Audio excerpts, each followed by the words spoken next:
Good evening, everybody. I'm Marjorie Bissett, and I'm chairing this meeting of Policy and Resources Committee. Welcome to today's meeting. This is a public meeting, and members of the public and press are permitted to report on the proceedings. Reporting includes filming, photographing, making an audio recording, and providing commentary on proceedings. Please note this meeting is recorded and streamed live. These recordings are published on the relevant meeting page of the Council's website. By choosing to attend this public meeting, you are deemed to have given your consent to being filmed or recorded, and for any footage to be broadcast or published. If the alarm sounds, the premises must be evacuated immediately. Do not spend time collecting personal belongings. All emergency escape routes are clearly signed. Once you have left the building, the assembly point is in the High Street, opposite the Guildhall. Members and other speakers are reminded to use their microphone when speaking. I'd like to begin tonight's meeting by us all standing up and being silent for a minute to remember the people that have been killed or are suffering because of the earthquakes in Turkey and Syria.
Item 1, appointment of substitutes. Are there any substitutes, Julian? Chair, yes. Councillor Matt Lamb is here this evening for Councillor Denham. I've been notified by email that Councillor Aladita is substituting for Mark Badas this evening, though Councillor Ditta isn't here with us at this moment in time. I haven't had a message from him saying he's running late, so sorry, apologies, Chair. I haven't had a message from him saying he's running late, so one can only assume that something's happened and he's not able to make it. Item 2, declarations of interest. Do we have any? Yes, Lucy. Item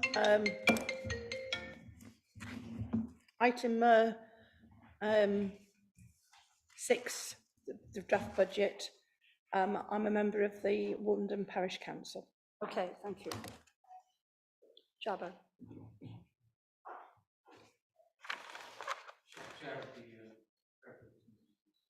Of the okay. Any more? Pat. Thank you.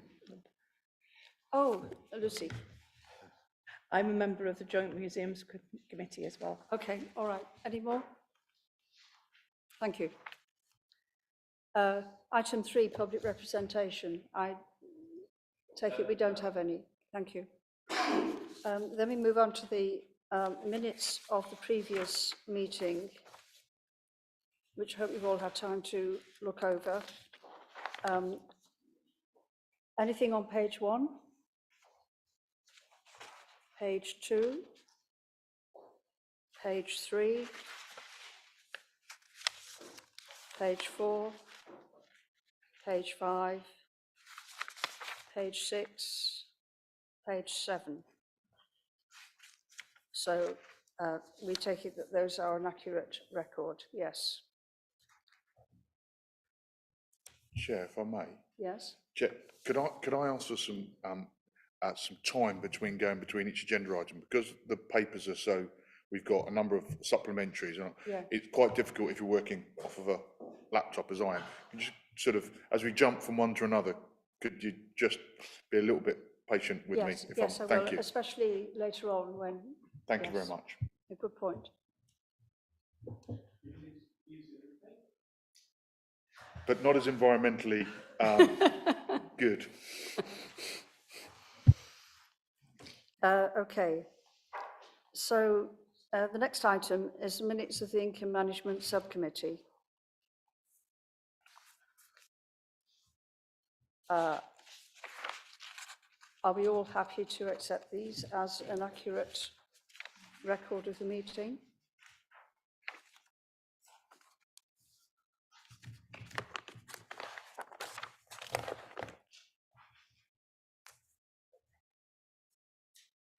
As you're all aware, we've got a very long agenda with a lot of complicated items, so I'm sure it will be a long meeting. I will have a break partway through, and I must just ask everybody to be concise, but obviously we still want a proper discussion. So the next item is the draft budget. And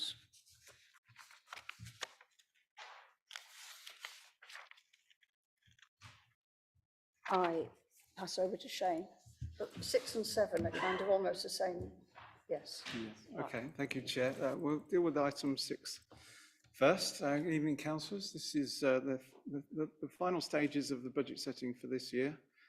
As normal, we've been in discussion with all of the committees since we published a draft budget and considered that back on the 13th of December. And there are a number of items which have gone through the committee, some of which are de minimis and have been incorporated into the budget generally as decisions of those committees. There are 3 items, though, which are more substantial and which have been forwarded to the committee here for consideration and following the normal process.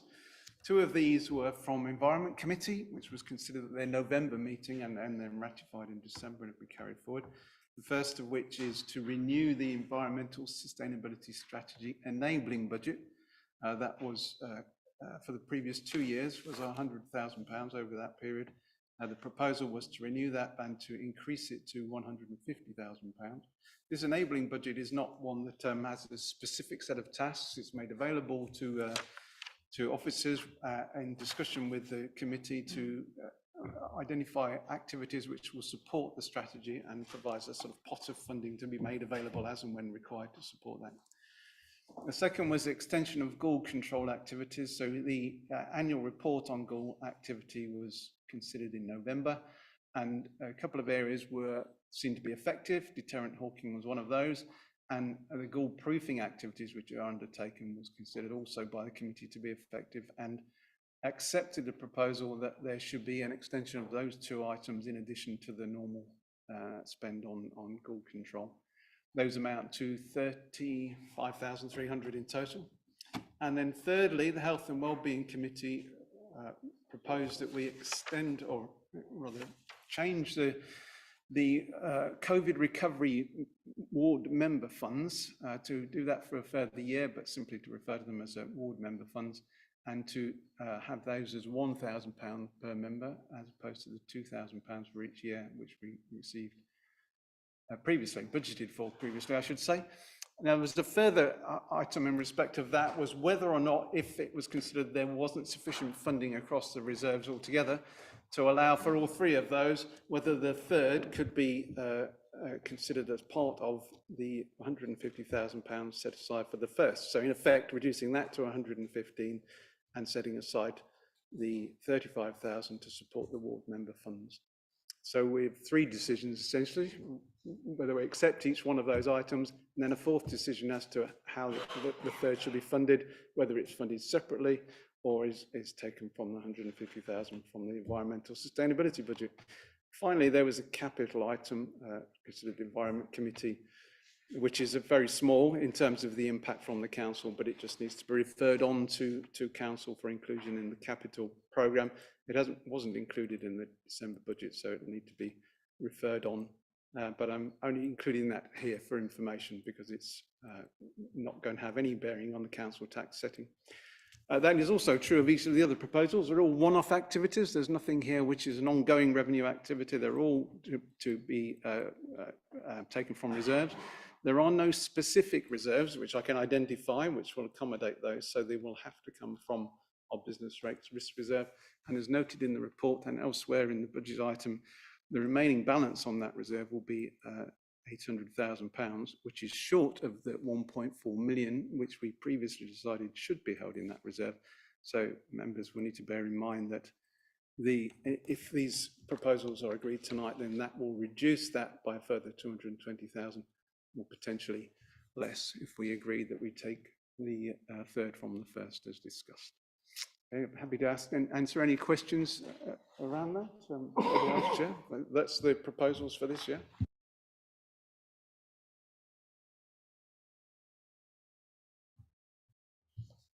Yes, Chris. Chair, if I may, through you, how much of the COVID recovery fund, which was £2,000 a councillor, so £70,000 a year, has been spent over the last 2 years on average?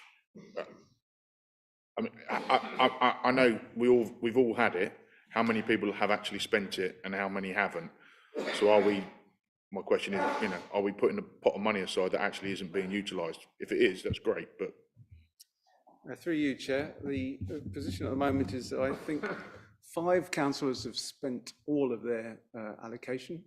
I can't give you an average figure, but the balance remaining currently is 52,000 is unspent at the moment. So that's 52,000 of the 70,000 from last year? 70, well, and from the previous year, because any balance from the previous year was carried forward. There's no, there's not intended to be a carry forward of this. So 52,000 from 140,000, a third. Okay, thank you.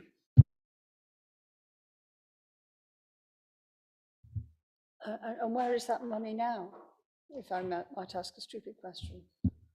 Not at all, Chair. It's a perfectly sensible question. It is one, we go through the process, we identify a specific amount to be put aside in a reserve. So we've created a reserve to take the £70,000 from the first year and right. For the second year. So it's still sitting in that reserve available to spend at the moment. Right. And is therefore likely to be used to plug the hole? Through you, Chair. At the moment, it's precisely for the purpose that it was designed. If under our normal practice it's not spent at the end of the year, then it will be taken to general reserves until such a time as committee decides what to do with it. Thank you. Jabba. Yeah, thank you, Chair. I suppose if there was £35,000 left over in that reserve, but that is not spent, I'm assuming that would be the straight transfer into to cover the cost of this project here, rather than take it through the Environmental Sustainability Fund. Through you, Chair, if that's what committee proposed to do, at the moment it's available to those members to spend as they wish.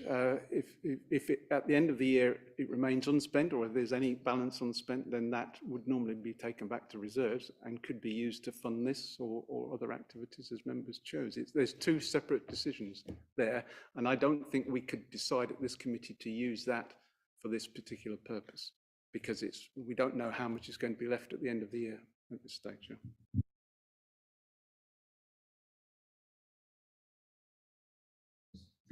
Chair, thank you. Can I just seek, just for clarification, the exact position that we're now in terms of the proposed increases in car parking charges in terms of where we sit this evening at committee?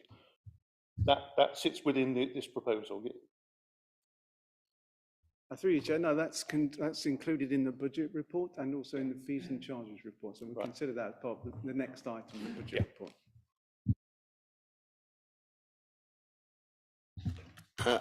Just coming back to the COVID recovery fund, which, I'm a great advocate of this allocation of £1,000. And I must admit, I'm very surprised to hear that I think I speak on behalf of my colleagues in St John's, that out of the 5 people who have spent all of their money, it must be 3 St John's councillors are 3 of the 5, because we've spent all of our money. We find it very, very useful. Perhaps there are some areas of the city that need to spend the money a bit more than others, and perhaps there are some councillors who are a little bit more kind of proactive in spending this money than other councillors. That's the only thing I can conclude, to be honest with you. I don't think we should come to the conclusion just because the money is not spent, it's not needed. I certainly wouldn't draw that conclusion. And if there are councillors who don't want to spend their money, I can always think of things in St John's they are more than happy to contribute to if they so choose.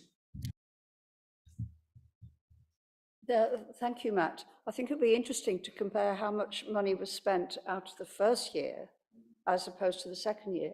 Personally, I had no trouble at all spending all my money in the first year because there seemed to be plenty of opportunities that were clearly related to recovering from COVID. Whereas this year, because COVID is further in the past, there's been less demand, and it's been harder to make that link with recovering from COVID. Maybe this final tranche needs a different title, but that's a minor point. Yeah.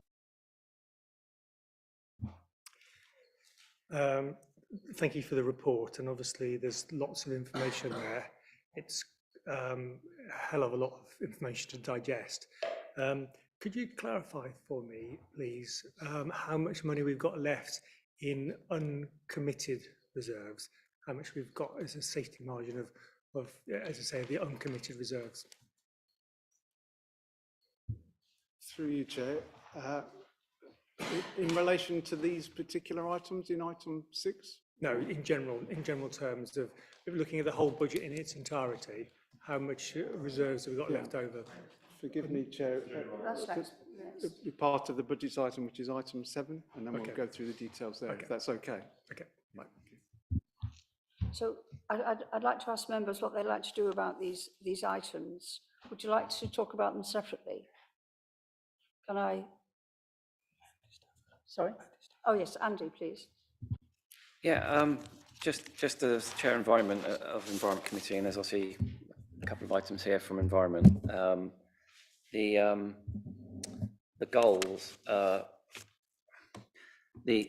it's almost an extension of the strategy we've been doing in the last year, which has been highly effective and seen a reduction in complaints and issues with goals.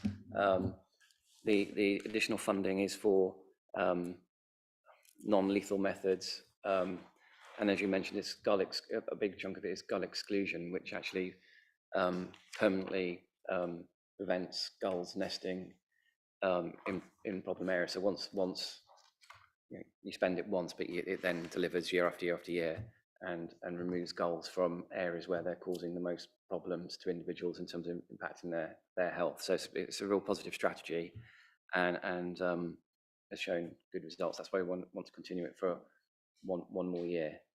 The other one for environment is the enabling budget. So obviously that's not going to be spent, there's not a specific list of items that's going to be used for, but the budget that we previously had, which has now all been used up, has been very useful in helping feasibility studies, for example, the heat network, using the River Severn to as a heat exchange to create hot water that can be then pumped around the city to replace gas boilers. So again, early stages, but that's the sort of thing that's been used for feasibility studies for additional solar panels at St Martin's Gate and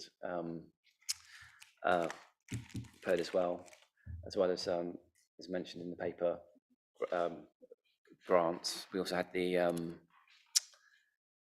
summit, which was very well attended. So there's a whole range of activities, many of which are, the objective is to be able to use it to gain more money. So a current bid we're doing that's being funded again from the previous budget is for EV chargers at Tower Hill and King Street car park, which would attract between 40 and 60% government grant. So it's about using the money to gain, as you know, force multipliers, as Chris Mitchell might say. So it's a budget that's an enabling budget which will help us attract grants and deliver projects. So that's why we're asking for that additional sum. And so the last one did last a couple of years, depending on the opportunities as they arise. Thank you. Does anybody want to make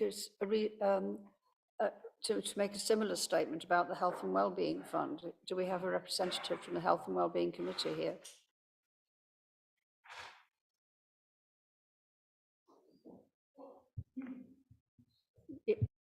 I'm on the Health and Wellbeing Committee, and it was Jabba and Lynn who proposed the COVID grant. So I'll let Jabba talk about it. Thank you, Chair. I mean, the reasoning behind it is, I mean, COVID is still not over. There's still the cases are still on the rise, and there are community groups that are still require of that fund. Appreciate. I mean, we've already highlighted the funding that's already been utilised for all those good causes, and my colleagues in St John's have indicated, and Councillor Mitchell's indicated that there are worthy causes out there, and these are essentially for those clubs and associations and small community activities that don't really can normally qualify for bigger grants, and they're really useful in delivering good social change and social projects out in the communities. And I'm 100% sure that the majority of the councillors on this council have found them really useful in delivering needs and wants for their community. So it's absolutely right that until COVID is fully over, that we continue to provide that small grants facility, and appreciate it. It's half what we originally had, of £1,000, but it's a vital source of funds for delivering good projects. Thank you, Jabba. Would people like to take these items separately? No? Okay, in that case. I think we will need to, because we've got to make that final decision about how we're going to fund the third one. So Okay, let's suggest all right. taking them separately. Okay, so we will take them separately. Does anybody else want to make any further comment before we do that? Just that obviously the reason for I just want to talk about the sort of sub proposal about taking money from what was being proposed for the environmental sustainability strategy and for the member ward funds. I mean, I was a bit surprised when I saw the paragraph that the committee, the Health and Wellbeing Committee, basically voted and approved that they'd basically have a second bite of the cherry by taking a slice out of the environmental sustainability strategy budget, and found that out by reading this paper. So wasn't particularly delighted to see that. And that 150k is not just to deliver on our net zero commitments, but there's also the biodiversity and sustainability aspects. So there's a huge challenging targets that the council set itself, and I really don't think it's fair that the member wards should stand on its own merits and not have two bites of the cherry by having this sort of voting themselves a fallback option of just taking it from somebody else's budget that's being proposed. So I am going to sort of defend the 150,000 for environmental sustainability strategy. I've made that commitment to my vice chair that I would defend it tonight, because we do appreciate that the budgets are tight, but this is an enabling budget. So every penny that gets spent from that budget will come back to Environment Committee for approval. So we're not sort of agreeing that we're going to spend £150,000 up front in any vague way. So my view is, if people is not to, I think it's a bit unfair to sort of offer yourself your own fallback position on someone else's budget in another committee. So say I want to stand by the 150 as as proposed by the Environment Committee. Thanks very much, Andy. We will take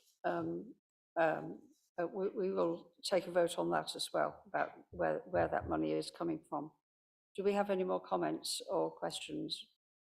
In that case, are members content to agree the environmental sustainability strategy enabling budget of £150,000?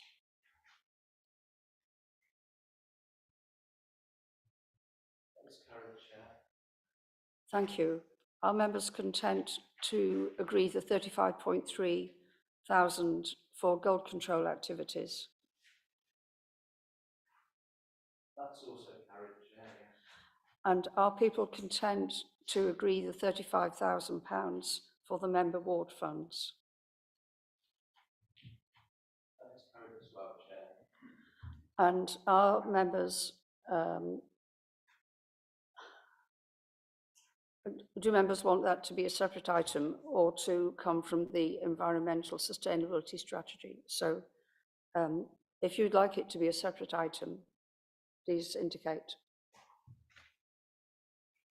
Do we all understand? I mean, that's 1, 2, 3, 4, 5, 6, 7 hands I can see in favour of that being separate. Okay. If we just come against and the abstentions. And those who would like it to come from the Environmental Sustainability Strategy Enabling Fund?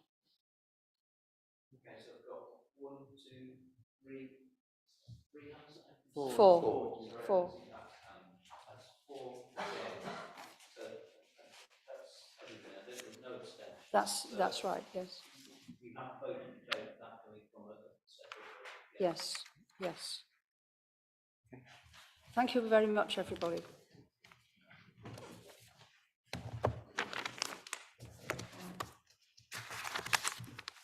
And now move on to item 7. Thank you, Chair. So, yes, please, carry on.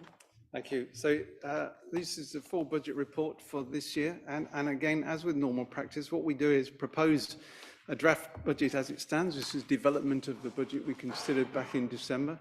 And any proposals or recommendations which are made in respect of this item or in respect of any other items on the agenda, we don't come back and revisit this one. We simply take those forward to council with a final revised budget when we get to that stage. Okay, so we will be voting purely on this as to, and then consider other matters as we go through.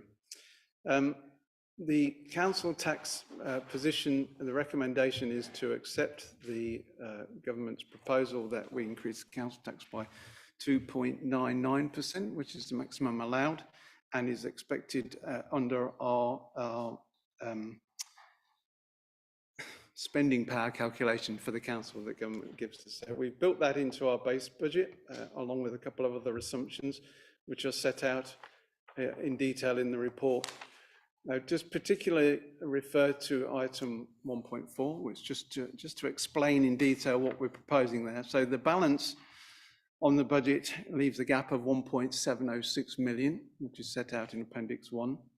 Our proposals to close that gap involve the release of a number of reserves, which are set out in Appendix 4.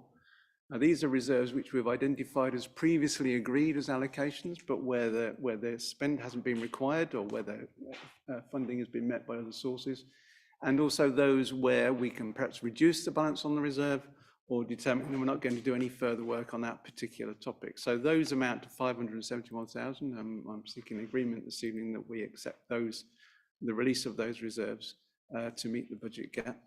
We then also propose that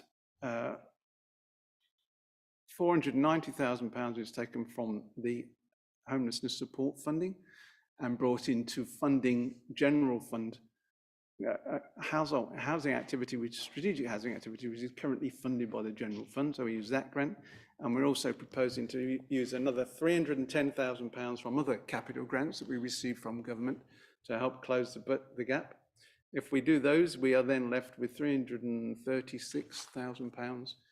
Which has no specific reserve that we can apply. So we would propose to use our business rates risk reserves, which are unallocated at the moment. The balance on those reserves following transfers which come through on the 1st of April will leave, as I've said at the previous item, just 0.8 million on that reserve. And taking into account the other item which we've just discussed, that will now be down to 0.6 million. So we have very few unallocated reserves left as a result of this, and we will need going into next year to have a new income and efficiency plan if we're to meet the challenging targets in the medium-term financial plan going forward. We've also, in recommendation 1.5, already considered proposals brought forward by the policy committees, but there's a separate item which looks at the proposals brought forward by the Income Management Committee regarding fees and charges, which we'll discuss in more detail when we come on to that item. I'll just refer members, if I can, to table 2, paragraph 4.2, as this reflects the changes that have been brought through into the budget since December. Has everybody got that table? So I'll just run through these items. These are the big changes that we've seen since that stage. So in respect of shared services budgets, we made an allowance based on 5% for increase in salaries in respect of those, whereas the host organisations for some of those shared services have allowed for a larger amount. So we inflated the budget to recognise that. Secondly, in the December item, it was a proposal that we don't make a contribution to the county's libraries costs. This is something which was asked for 3 years ago. 2 years, we were not invoiced that because there are other funds which we use to support that. This current year, we have been invoiced for that. And I advised the Director of Finance at the county on 1st of December, in advance of the meeting in December, that this would be an area for consideration. It was discussed at that meeting and has now been incorporated into the budget. So we're assuming that we don't make that contribution to libraries for this year because that essentially is a county function. The government has reset business rates. So the business rate bases have been revalued, and that has resulted in an improvement on our own position. So our rateable values of our car parks has reduced, which means that potentially it's going to be a favourable variance of £60,000. Talking of car parks, as members have been advised, as we know from previous discussions, that our car parking income is running at 90 to 95% below what it was in the in the years before the COVID pandemic disruption, and we haven't quite fully recovered that position. So I think it's prudent that we now reduce our expectations around car parking income to reflect that. So we've reduced the budget there by £150,000. At the same time, the car park report, which is considered elsewhere in the fees and charges, but has been considered the Communities Committee. We had previously included around about £300,000 increase for car parking income, but there was a further item which was discussed, which was removing our first 30 minutes line. That gives another £55,000 improvement. The costs of the South Worcestershire Development Plan, there are a number of ways in which we could address that, but the discussions have suggested that legal costs might increase to £105,000 over and above what we'd previously budgeted for. So we're making allowance for that. They may not materialise, but we need to recognise that those costs are potentially going to arise. And then finally, we previously proposed a contribution to Freedom Leisure to help meet their energy costs of £523,000. There's a separate item on the agenda which talks about ways in which those costs can be mitigated. That results in that figure changing to £315,000, which is an improvement of £208,000. So that's been taken into account as well, which leaves us with a revised forecast budget of 13.55 million. Going down to table 3, we have had our settlement for this year, which has brought us in pretty much essentially what we were expecting to receive. And that has therefore resulted in the forecast budget gap back in December of 3046 being reduced to, as I mentioned previously, a revised forecast of 1.706 million. The figures for 24-25 and onwards look very alarming because they don't take into account an assumption about government settlement. So the table below paragraph 4.4 adjusts that slightly. Forgive me, the date across the top of there are 1 year out. So the first column should actually be 23-24. So that shows that our revised budget gap for this year is 1.706 coming up, but assuming that we get the same amount of government funding in future years, you can see that our forecast budget gap is going to continue to rise simply on the basis that our costs through inflation and wage increases and so on outstrip our increases in income. So we will need to come back and have a fuller discussion about how we're going to close that budget gap in the future. There are a number of risk items that are considered further on in the report, which we can talk about in more detail if members wish, but I'll just finally refer to table 7 under paragraph 7.6, which looks at our projected reserves to show how well covered we are for meeting those future deficits. And you can see that the forecast balance at 31st of March is 6.694 million across all of our reserves. But we have to recognise that they are all committed under previous decisions of this and other committees, apart from £231,000, which is not allocated to any particular activity at the moment, most of which remains within the risk fund. And as noted in the paragraph elsewhere, it is noted elsewhere, forgive me, I'm not sure which paragraph it's in, but we are expecting another £800,000 contribution from government, which will go into that fund, taking that back up to £1 million. However, if we then make the withdrawal of 336,000 as discussed, we will be back down to a balance of 0.8 million on that fund. So that will be the total of uncommitted reserves that we have remaining to balance future budget deficits. Happy to take any questions, Chair. Yes, James. Chair, thank you. Shane, just again, for my clarity, SWDP costs, at what point potentially might that become, if you like, an income rather than a cost, you know, were it not to be drawn upon?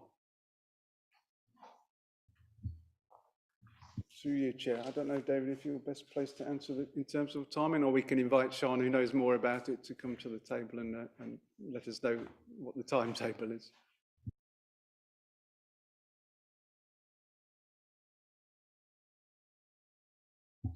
Evening all.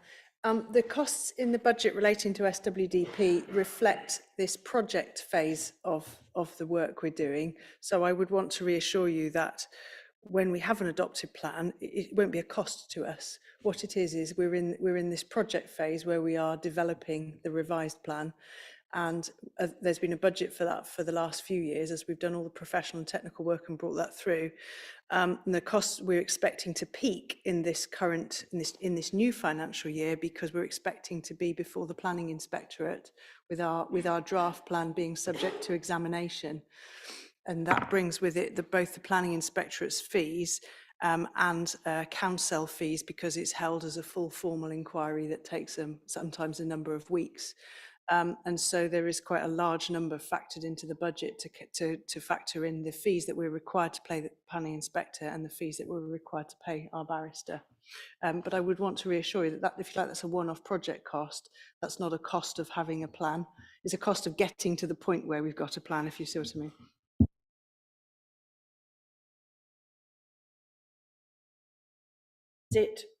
Our share is a third. So £105 is Worcester's share. The other two council is about the same. That is our third. The 105 is the city council's share of the budget. Through you, Chair, the projected costs for the coming year are always shared between the three councils. In this instance, each council is forecasting to spend just under £200,000. The £100,000 that's being reported here is the increase in the estimate since the estimate was first put together. So the total cost per council, we're all paying the same, all three of us, is just under 200,000 forecast. And I must say, as Shane did when he introduced the item, it could be we could significantly improve on that and it could come in lower. It's just that at this stage, that's the sort of worst case estimate of all the costs falling in this coming financial year. Can I just make a comment on that, which is, wouldn't it therefore be to be expected that in future years, like 24, 25, etc., we wouldn't have that expense? That's correct. It's not the cost of running the service. It's a project delivery cost of delivering a new plan. It is, in that regard, should be viewed as a one-off cost. Thank you. Lucy, did you also want to make? Okay. Matt? Thank you. Can I just ask for a bit of clarification from Shane on 2.13 about the money allocated by the city to the county for library services? Just for my purposes. So this money has been set aside since 2019. Has the county used that money in every year since 2019 to pay for those services? Through you, Chair. The first 2 years, the county confirmed that they had sufficient resources to not require a contribution from the City Council. For this current year, 22-23, they did invoice us for that amount. It's not for me to judge how the county used the money, but we did make the contribution in this latest financial year. That's right, isn't it? Oops. Yeah, thanks for that. I mean, obviously, you know, this amount of money is a large amount for us, but a relatively small amount for the county. Library services are a county responsibility rather than a city responsibility. So we obviously made that choice back in 2019 to give them that money. And I recognise as well that obviously the City Council's finances are under great pressure and great strain. So I can see the temptation here to save the money from our budget by cutting that support. But clearly, and it's not just because I'm a councillor for St John's, thinking about library services in the broader sense for the whole city, I'm just concerned about this because I remember the debate we had 4 years ago. I remember Lucy, I think when she was cabinet member, came to St John's Library and we had a very, very positive and robust discussion with local, robust discussion with local residents who were very, very concerned about the loss of these services and you know, obviously use that community facility extensively. And there was a lot of debate then about alternative forms of funding, alternative forms of keeping the service going, none of which I felt were a compensation for the service that we had and we have enjoyed since then. And so I'm just concerned, you know, what guarantees do we have? I suspect I know the answer to this, but what guarantees do we have that we're not going to be back in that cycle, which will ultimately result in these services being cut at St John's Library and Warndon Library and indeed any other smaller libraries in Worcester. So I'm just concerned about this. I can see the arguments, the financial arguments, but I'm concerned about the loss of a very, very important community support you know, thing for the local people. In response, Chair, all I can say is that I advised, as I said, the Director of Finance at the county about this on the 1st of December, and I have received no indication of any potential impact from it.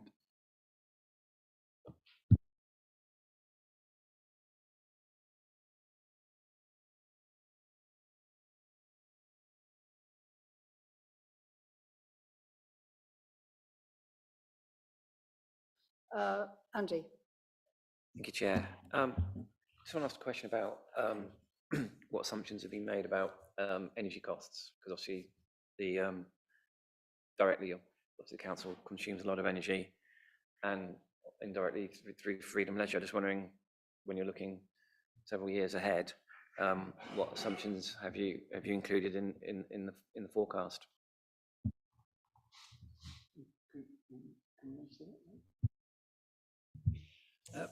Yes, certainly. So we procure our energy through West Mercia Energy, and have used the figures that they've advised for the contract going forward. Those include an above inflation increase for 23-24, and then the cost steadying after that. Obviously, we're already in the current year paying considerably more than we have done before. It's building on that.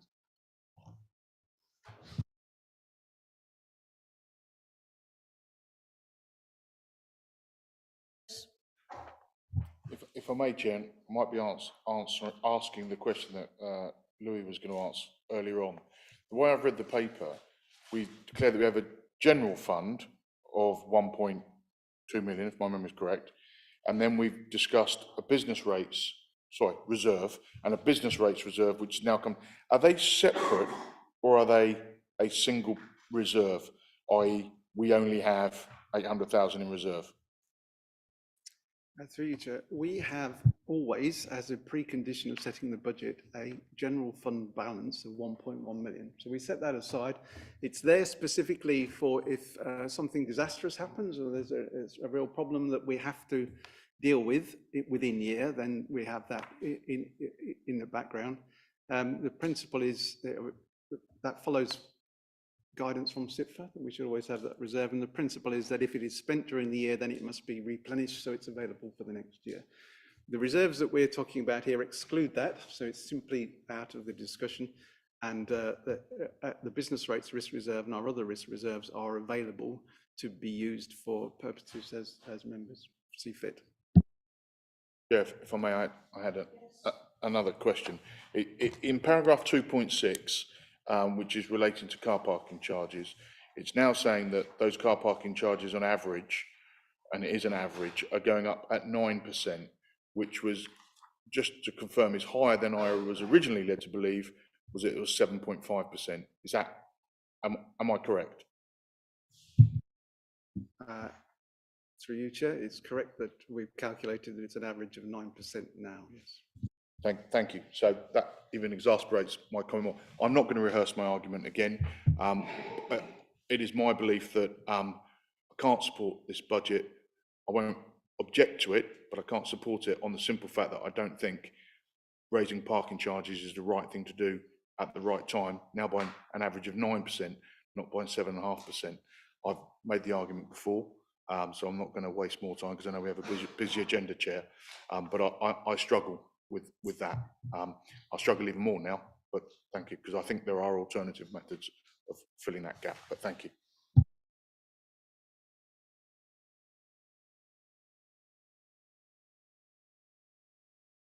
Can I just clarify 3.5?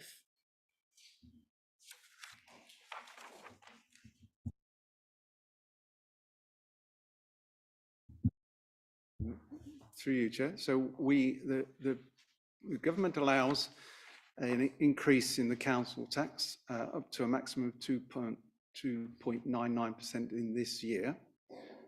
If we go above that, or propose to go above it, then we're required to hold a referendum.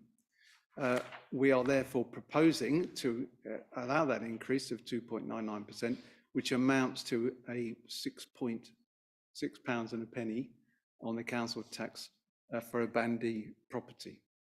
The council tax base is based on the number of properties that are in the area. So we've increased our council tax base.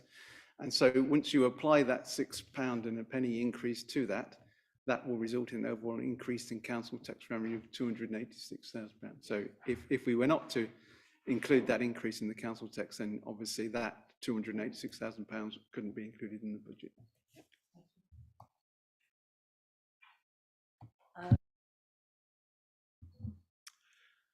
I think someone has to put a defence in for the car parking charges increase.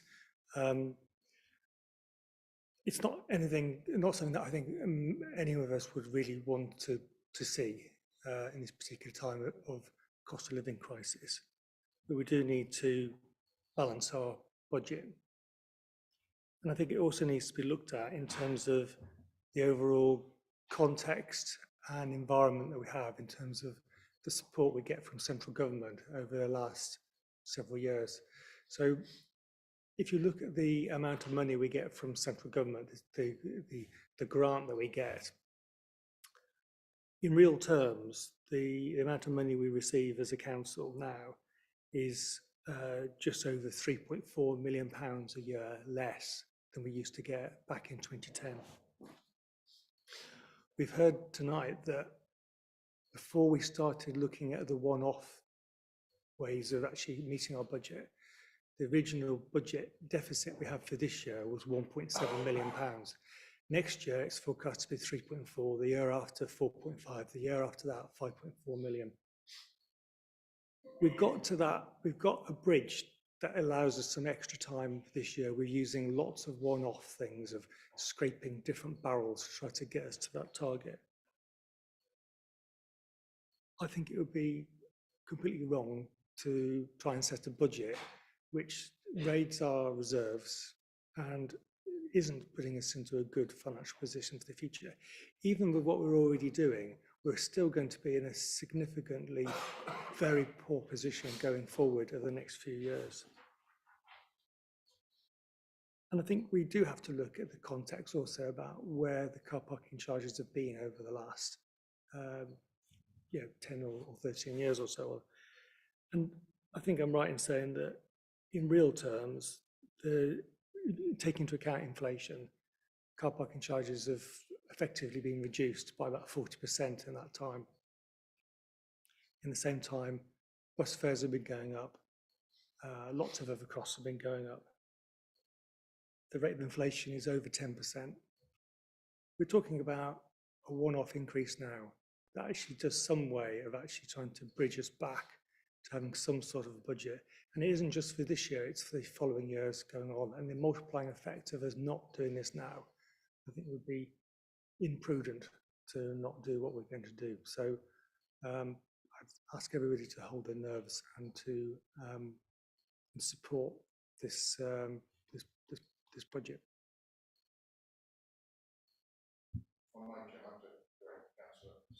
On some of his numbers, the deficit next year won't be 3.4, it'll be 2.24 because you've not missed out the reduction in core spending power that we'll receive. So the factual number will be 2.4 next year, 2.8 the year after.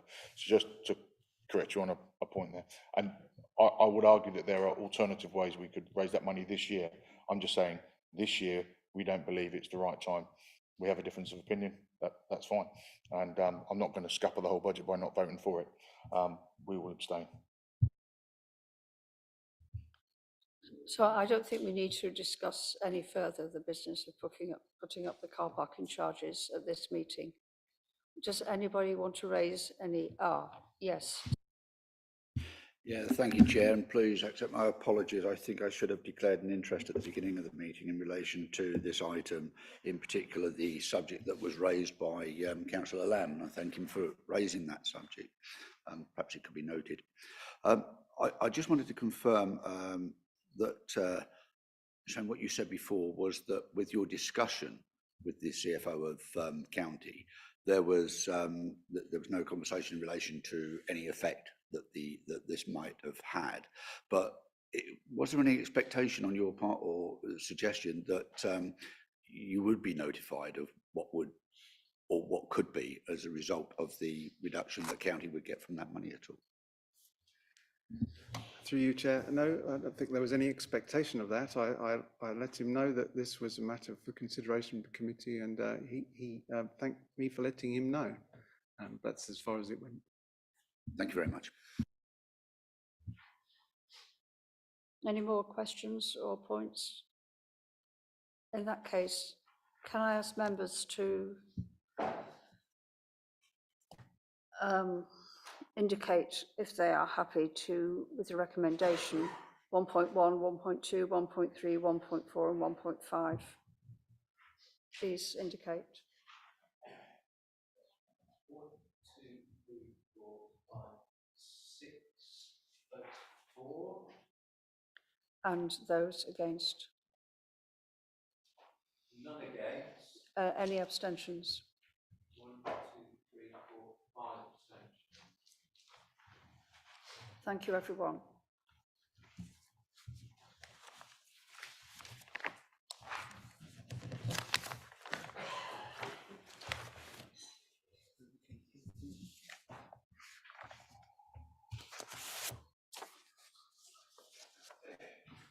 So we move on to item 8.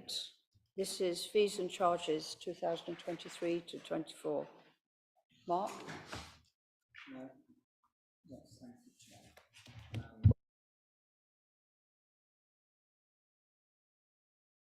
Chair. Is it in the reports pack? It's all right, I've got it there. Thank you, Chair. The fees and charges paper has already been scrutinised by the Income Management Committee and has been forwarded to this committee for approval. As you'll recall from previous years, this includes a full review of all the council's fees and charges across its various services. Very briefly, the report notes those services which are subject to an inflationary increase, which for these purposes has been used at 7.5%. When the review was done pre-Christmas, that's where inflation was at. Obviously, since then there has been an increase. There are a number of fees and charges that aren't increasing, mainly those are the statutory ones over which we don't have the opportunity to do so. The freedom leisure fees and charges, of course, are dealt with separately. Happy, therefore, to take any questions.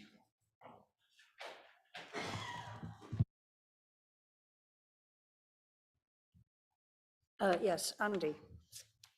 Thank you, Chair. I can't see it from just from my own review, but is the allotment fees included in this list of fees and charges? Allotment fees.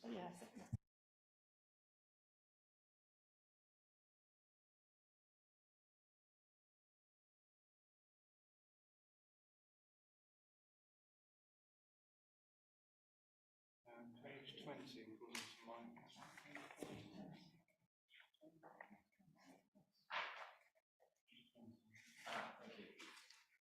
Yes, that's right. Page 20.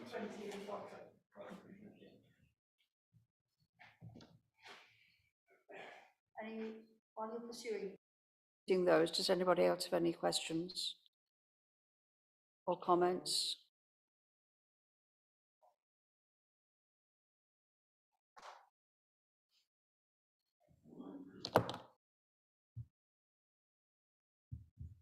Andy, are you happy? Yeah.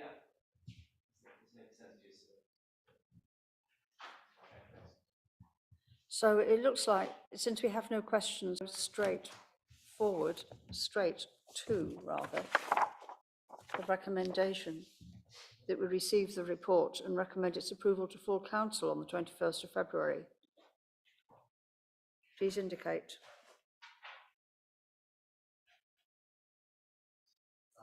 One, two, three, four, five, six in favour. Against? Abstentions? 1, 2, 3, 4, 5 abstentions. Thank you.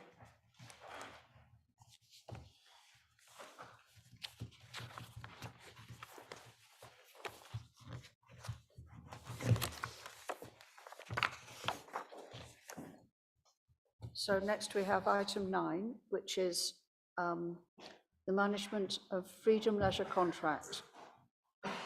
Who's talking about this? I think Lloyd's going to just introduce Oh, the report Lloyd. very briefly. Okay.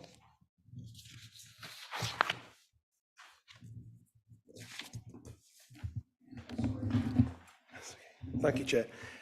Chair, this is a referral report from Communities Committee, so the matter at hand has been debated at length by that committee already, so I don't intend to replay that debate. But very briefly, in year for next year, we've informed members before that the increased energy costs that Freedom Leisure will has told us to undertake a piece of work to look at how we could offset the costs of providing support to that level.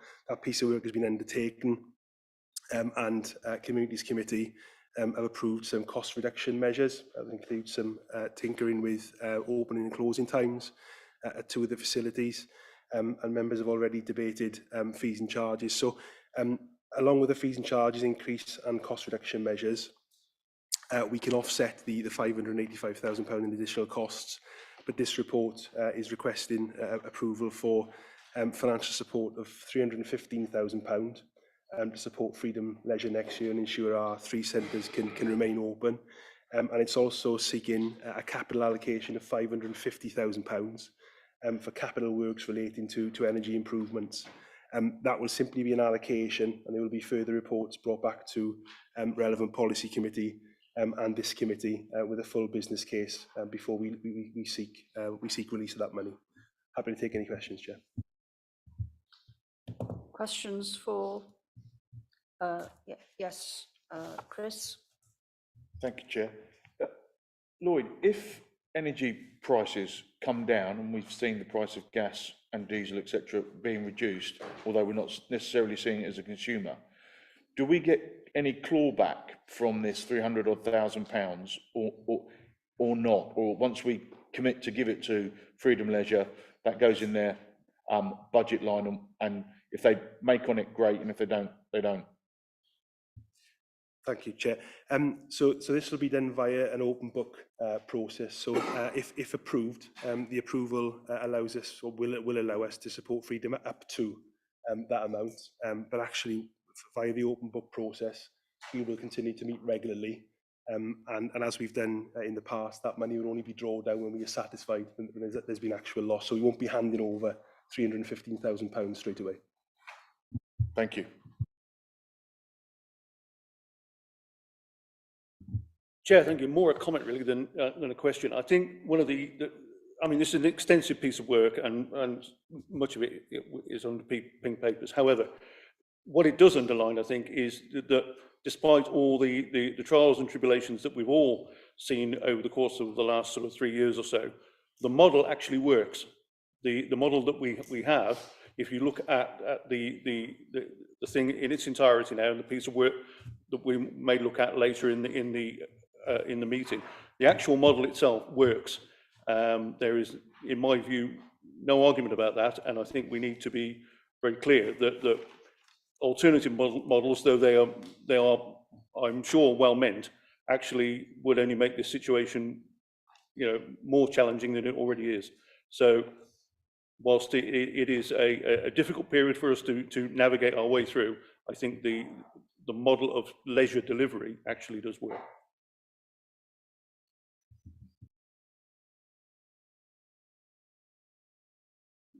Thank you, Chair. I'm a little less certain about that, or sanguine about that, I think.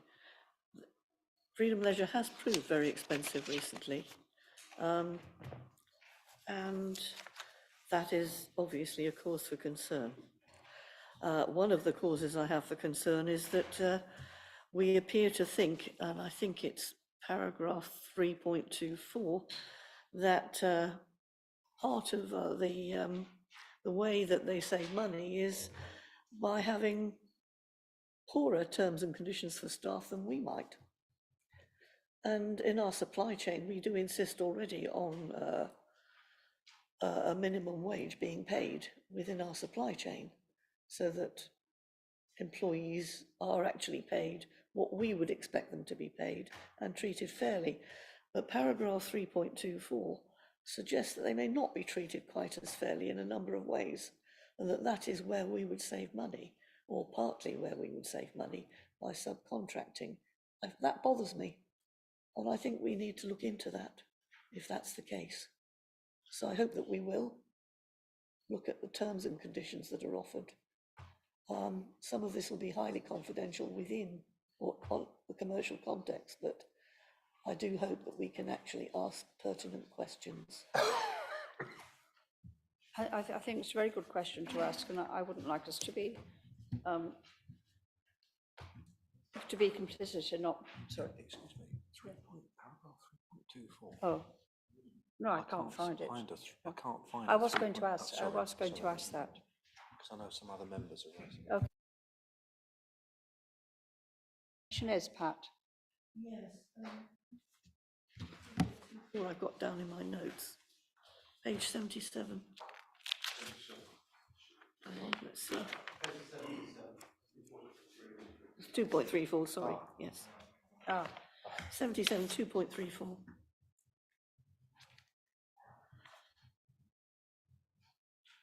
Appear to go number blind tonight. But that's about lighting improvements. etc. Well, clearly they're not operating at the same 2.3 as we are, or they're not expecting to.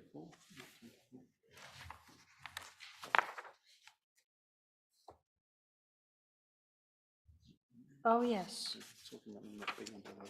Oh, yes.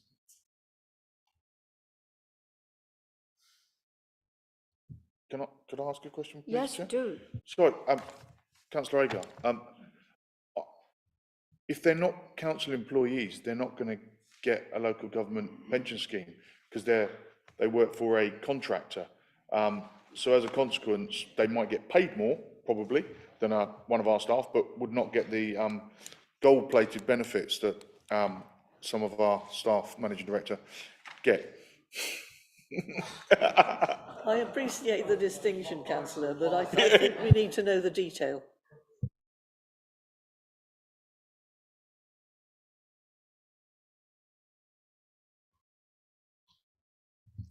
I just want to clarify, the 3.22, sorry, I'm making the same mistake. 2.34 refers to an option in terms of local authority trading company, and it merely makes a statement to the fact that if we went down the route of a local authority trading company, which we're not proposing to do, then under those circumstances, as Councillor Mitchell has suggested, the staff would not be given the same opportunities as council employees, irrespective of my own remuneration. Thank you. Thank you for that clarification. It was worrying me.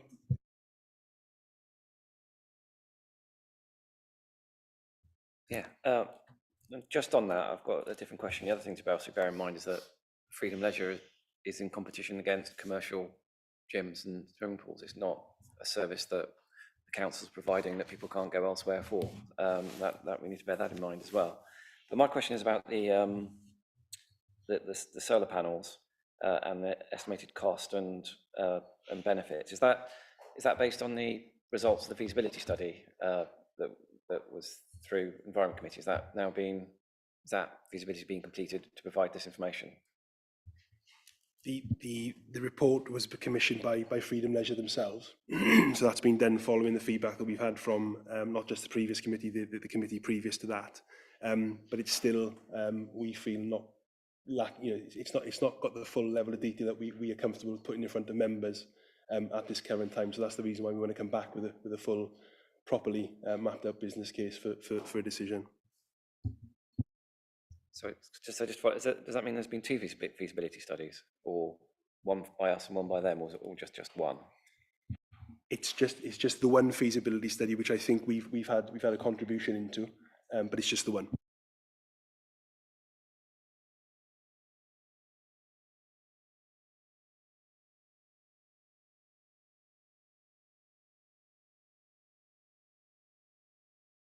Heard as well, and the other two sites. Are we happy to go to a vote then? The recommendations in 1.1 to 1.8. Yes? All those in favour, please indicate. Sorry? Three recommendations. It's just a referral report. Oh, it's just a referral.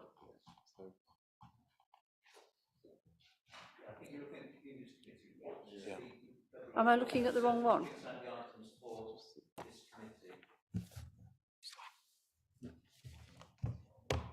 Okay, all right. Chair, page 69.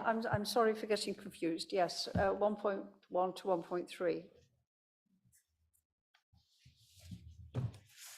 So, yes, that's carried. 1.1 to 1.3 agreed.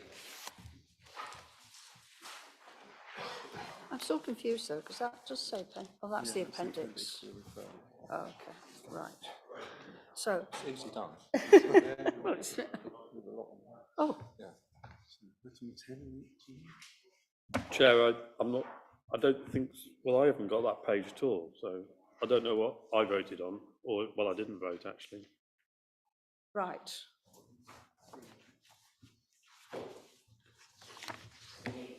I've lost something. I haven't got that, that's all I haven't got. Page 69, it should be titled page 69. Yes. Oh, Yes, it was actually attached to item 8, Ah, and it was the last page. okay, it's attached to item 8. Councillor Gregson, it's really easy to find it if you're digital.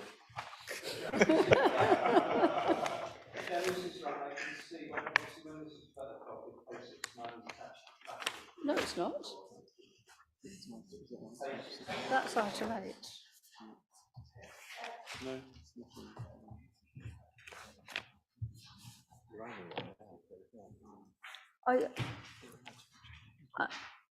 I'm sorry about this confusion. I can't find it either. Can anybody?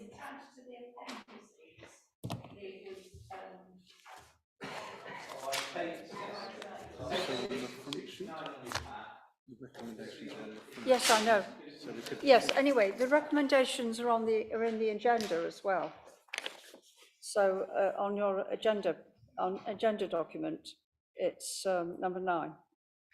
Three recommendations. Shall we take that vote again to be quite sure? All those in favour? So yes, that's carried. Okay. Let's move on to item 10, Q3 financial monitoring report. Okay, thank you, Chair. This is the quarterly finance report, which includes the year-end forecast as at the end of December. I think the easiest way to introduce this is to take you straight to Appendix 1, which shows the comparison of the Q3 year-end forecast with the previous forecast at the end of Q1 and Q2. The column in the middle shows the comparison between the position at Q3 versus the Q2. And the bottom of that shows that the deficit that we're projecting has increased by 354,000 from 776 to 1.1 million. And as you scan back up that column, you can see the major moves up and down within that. So in terms of the increases that are making that position worse, obviously there's the 89,000 in relation to the leisure service management fee. So at Q2, Freedom Leisure were forecasting that we would receive the full fee. 3 months later, at the end of December, they've revised that position and are now, as they were at Q1, predicting a shortfall. Both car parking income and development management income are showing a position that has declined since Q2. As Shane said earlier, as part of the budget, our car parking income at the moment is averaging 90% of budget, the budget being based on the pre-pandemic position. We're attributing that reduction, shortfall against the budget, down to more home working and a greater uptake of internet shopping, for example. The development management income has consistently this year been around 73-74% of budget. I think the change there compared to previous years is that we haven't had the larger applications that we've had in the past. And so based on that trend, we've now predicted that the final quarter will also be just over 70%. In the middle, you can see the line for court fees, where in Q1 we were predicting that we would achieve budget, and that position has declined. The background there is that the Revenue and Benefits Service have changed their software, and that's meant that they've suspended all recovery action, particularly where any court action has been involved. And the spin-off of that is that we then don't receive the court fees from those cases. Vehicle maintenance costs slightly higher, and then the one benefit we've got in this is that, as we all know, interest rates are increasing.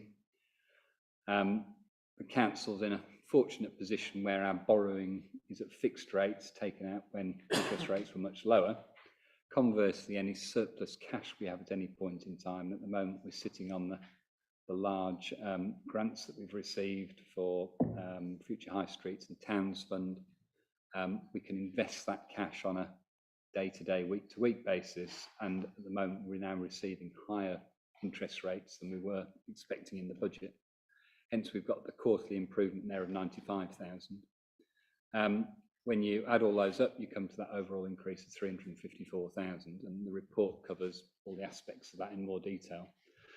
The one point rider to add to all of that is that I've talked about the suspension of the housing, the revenue and benefits recovery.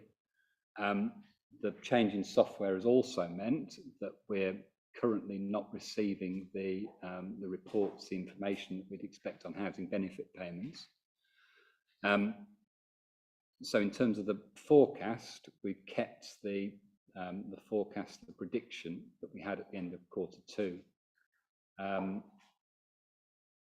Going forward, this does present a risk that we've been unable to review that, and potentially the position could be better or worse than that. My instinct with cost of living crisis and all the other things that are going on at the moment is that the risk is that it's likely to be worse rather than better, but that remains to be seen, and we'll see as we move towards the year end. So with that said, as I say, there's considerably more information in the report. Perhaps the one other area just to touch on is the collection rates for council tax and business rates on page 109, paragraph 8.1.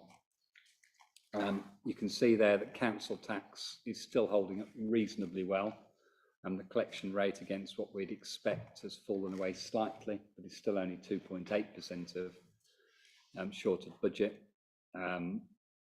Business rates, on the other hand, is moving in the other direction. Originally, we were slightly short in Q1. We're now standing at 5% short. The pattern there is that businesses can still pay what they're due to pay this year. They can still be paying that next year, albeit obviously that's in arrears and not a position that we will want to be in. It's an area that we need to monitor closely. It is one of our bigger sources of income, but I think we'll see the longer term trend there as the months go by, and we'll then need to take action on that. Happy then to take any questions. Chair, thank you. Mark, just for clarity, a very quick one. The interest rates that were fixed, that's for the entire period of the loan, is that correct? That's correct. We've recently taken out loans. In the last couple of years, we've taken out 10-year loans, and the low interest rate that we're paying is fixed for 10 years.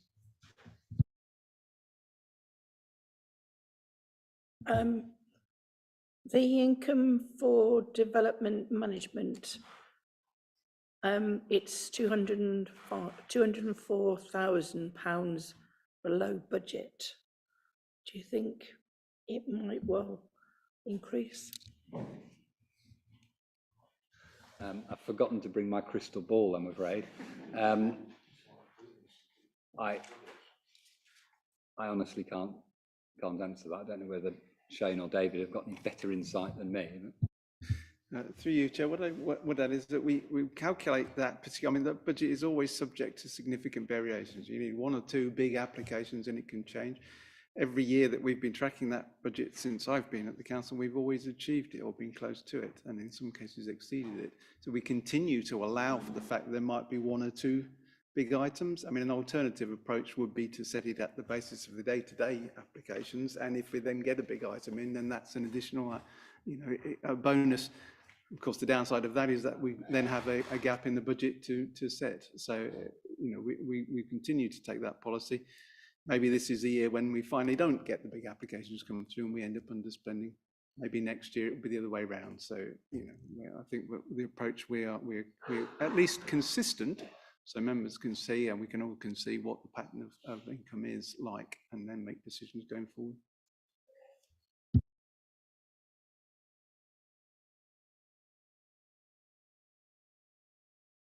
Question. I note that we've got the BEIS insulation grants budget of £577 million, £0.577 million, which is very good news. Can you tell me a bit about the take-up of that at the moment? What's that looking like? What's it been in the last year or so?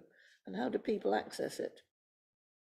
Is that working out, in other words?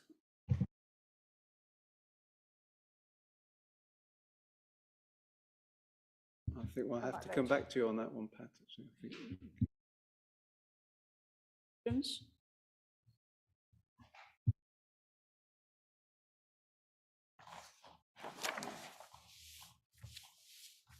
In that case, can I ask you to indicate how you feel about the recommendations that the committee reviews the financial monitoring details and approves the write-offs of council tax and business rates for the quarter? If you're in favour, please raise your hand. Yes, that's great.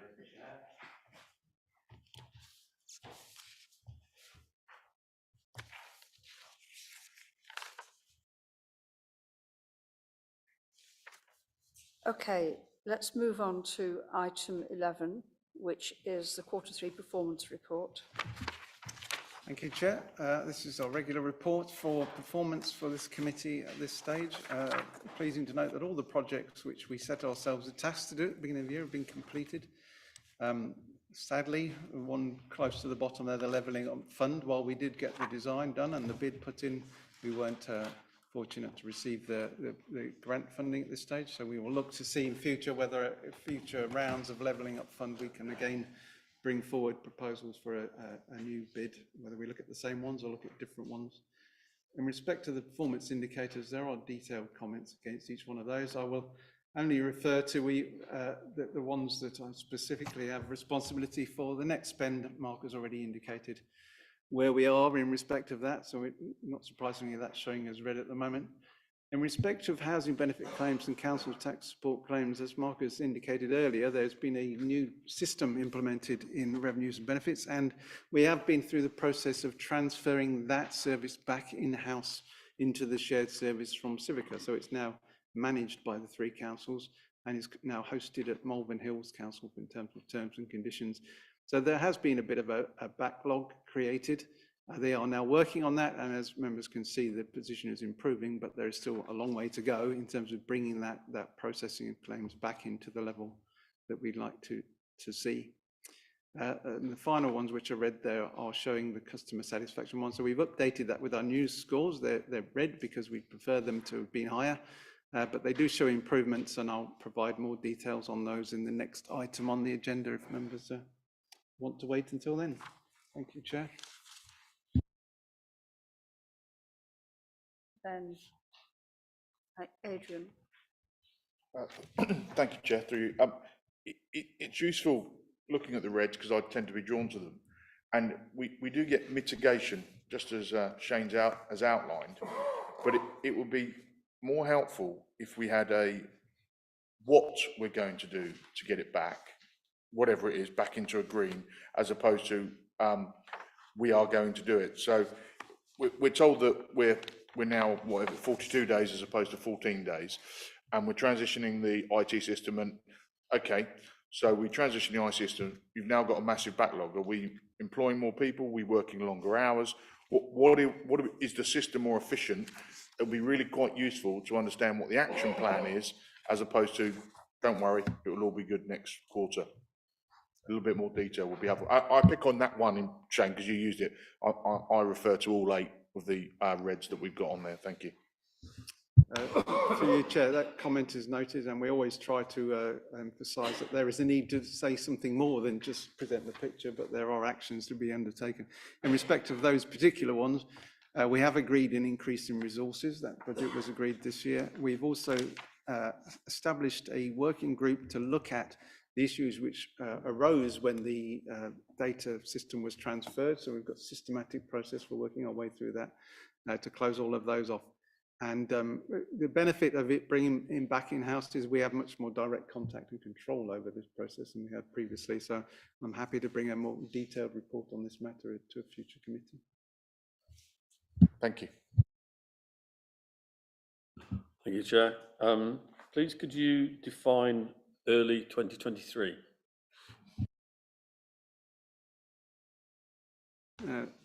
Through you, Chair, could you point me to that particular phrase?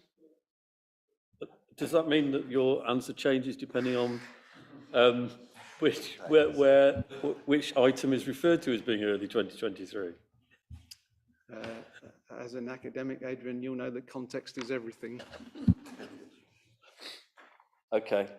City centre transport strategy. Completion of the strategy is scheduled for early 2023. Current status, unassigned, check progress.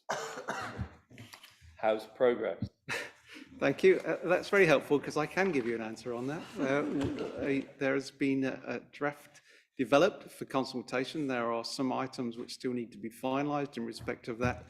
And the expectation is that is unlikely to be ready for the wider consultation now before we get into the purdah period before election. So we're expecting that to be brought to consideration in as soon as possible after May the 7th.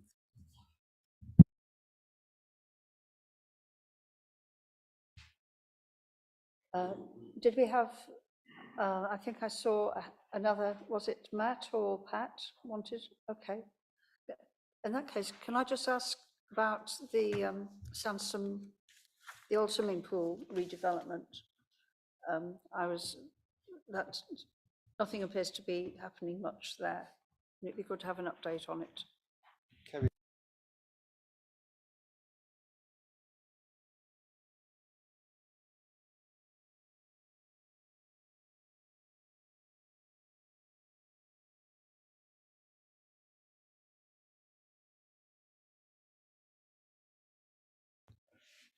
Thank you. Yes, it's all happening behind the scenes.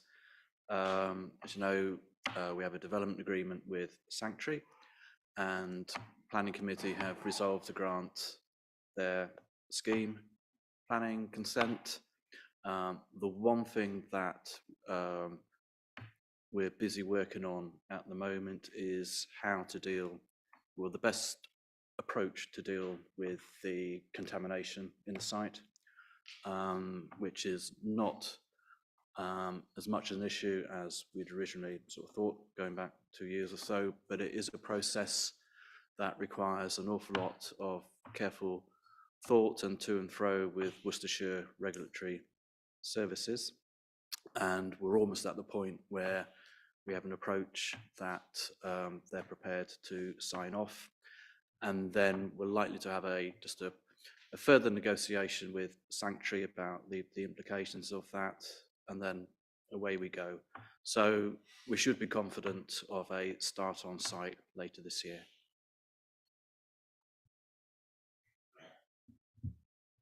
Thank you. Could you expand at all on later this year? I would say July. That's good news. Thank you.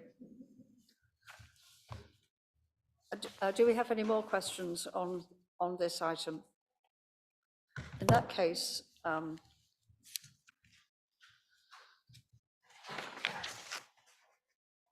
where are we? We're on the performance report, aren't we? So are we all happy to note that report? Thank you.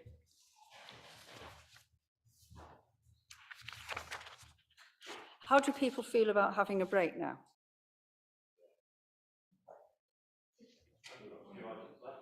Well, I mean, if people want to. Well, I would like just a short 5-minute break. Okay, thank you.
Sally said. Is it ladies as well? Probably not. I said, it must be your cup of tea. And she said, oh, right. James, yeah. But it's good that you can decide why. But people are good. They're not taking any notice. Bang again. Please take your seats.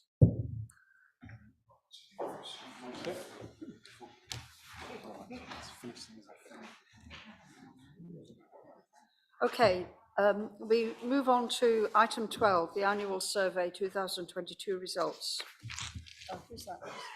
Me again, I'm Okay. afraid. Yes, thank you, Chair. Just to pick up on the previous item in terms of how we've done in this year's annual survey. So this survey is in advance of the budget. It's part of the preparations we do to consult with the public in terms of what they want to see changes in our budget, as well as taking the opportunity to ask them about some of the things we've been doing over the past year and what's important to them going forward. I'll just take you through each of the figures because those are the sort of key points which I try to pull out each year and incorporate elements of this into the budget paper so we can show how our budget decisions are reflecting what people are saying.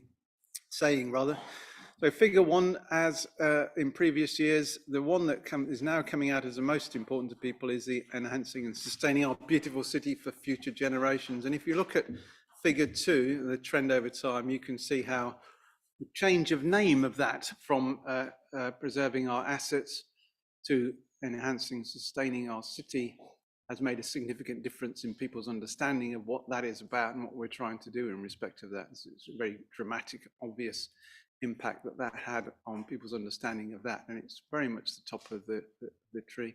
The one I find interesting is the blue line, stronger and connected communities, because and some of the underlying questions, which we'll come back to in a while, don't reflect a lack of interest in that as a particular issue. People are still interested in personal safety and well-being, but I think that's focused more on supporting individuals, perhaps rather than on sort of community-wide support. That, you know, there's a possible explanation as to why that one seems to have declined in relative to the other ones.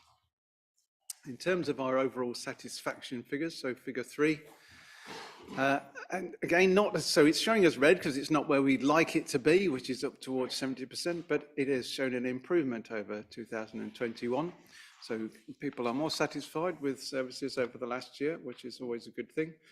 And the following table one, reflects on, we ask about a number of services and which ones they see as improving or not. And in this case, we've had 4 services which have improved for 2 years on a row. So a number of them hitting the target in terms of continuous improvement.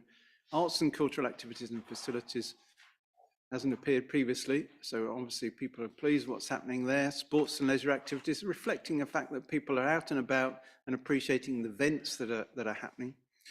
People are seeing improvements in environmental health and also in customer services. So we've set a number of these as areas that we want to target, and it's good to see that they are paying off in terms of improvements and satisfaction levels for those.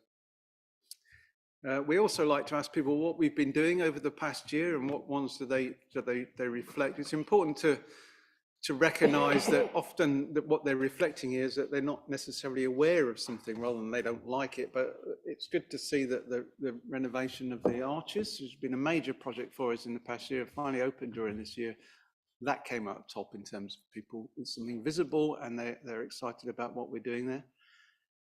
We've done a lot of work around putting new larger litter bins in the city centre. So again, that's one that people have really supported and pleased with that investment.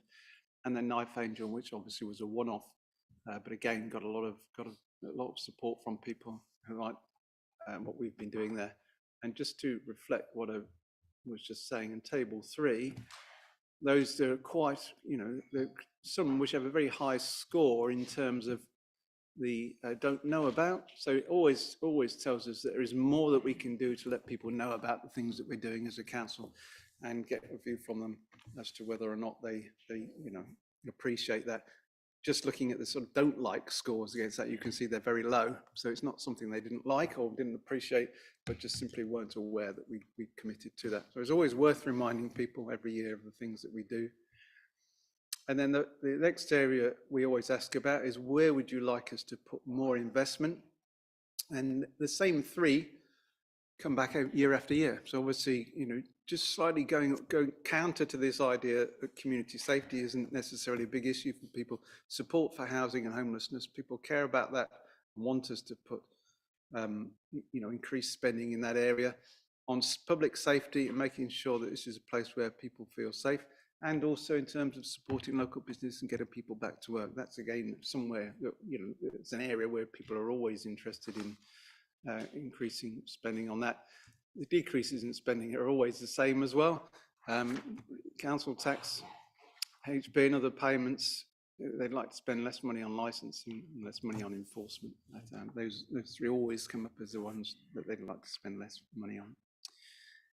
In terms of figure 4, this reflecting what I said earlier about improvements in customer satisfaction. So people have now got used to the new customer setup that we have. Remember, these opened just as COVID hit, so it's taken a little while for people to get the hang of where our customer service centres are and how to engage with them, but they are now getting the hang of that. And across the board, we've seen improvements in experience, both at 89 High Street and at Trinity Street.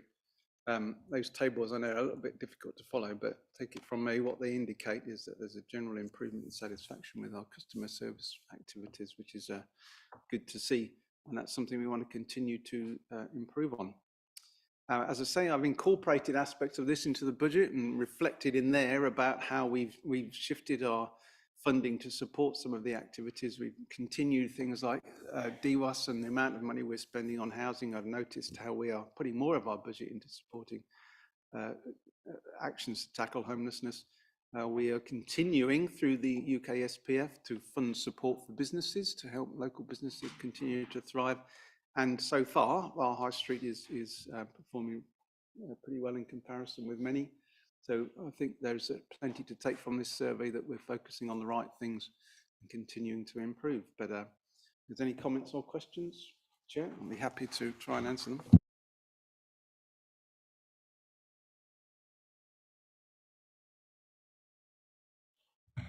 Yes, Andy.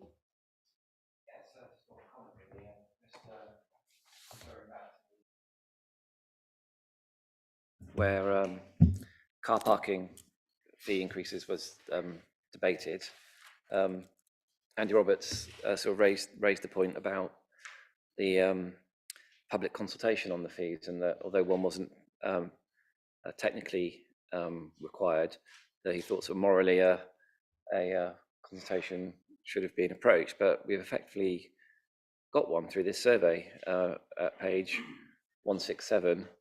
The first line shows that only 16% of people would welcome an increase in car parking charges. So it sort of answers Andy Roberts' question from the last Environment Committee.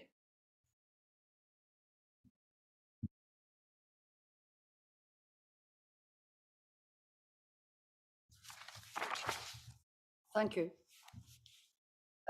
Chris. Thank you, Chair. I'm just referring to paragraph 4.8, council spending, table 4.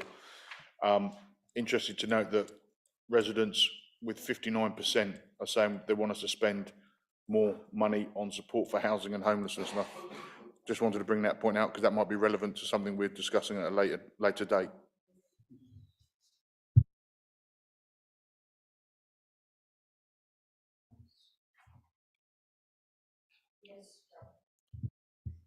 Thank you, Chair. Notice that the highest level of dissatisfaction is with the planning and the planning enforcement.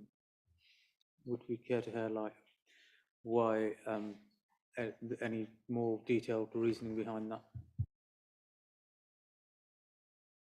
that? Through you, Chair. Not that I can bring here. There are detailed comments and free text which support, which people put on that commentary, but there isn't any simple way in which we can reflect that in the committee. It's there in the background. I'm happy to have a look in more detail and see if we can come up with any or draw from that text something which gives us a little bit more understanding of that.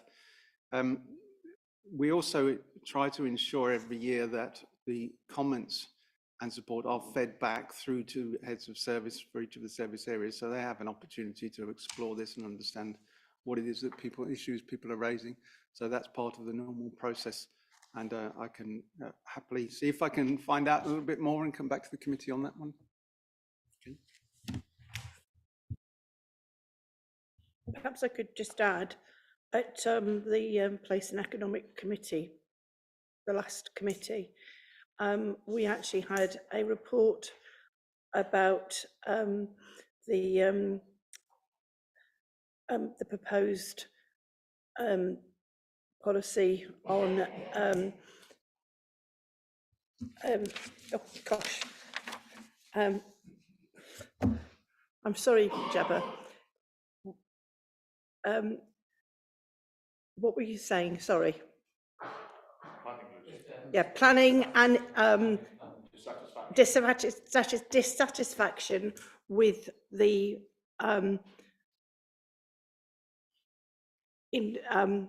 what sort of I've completely lost my place. Enforcement,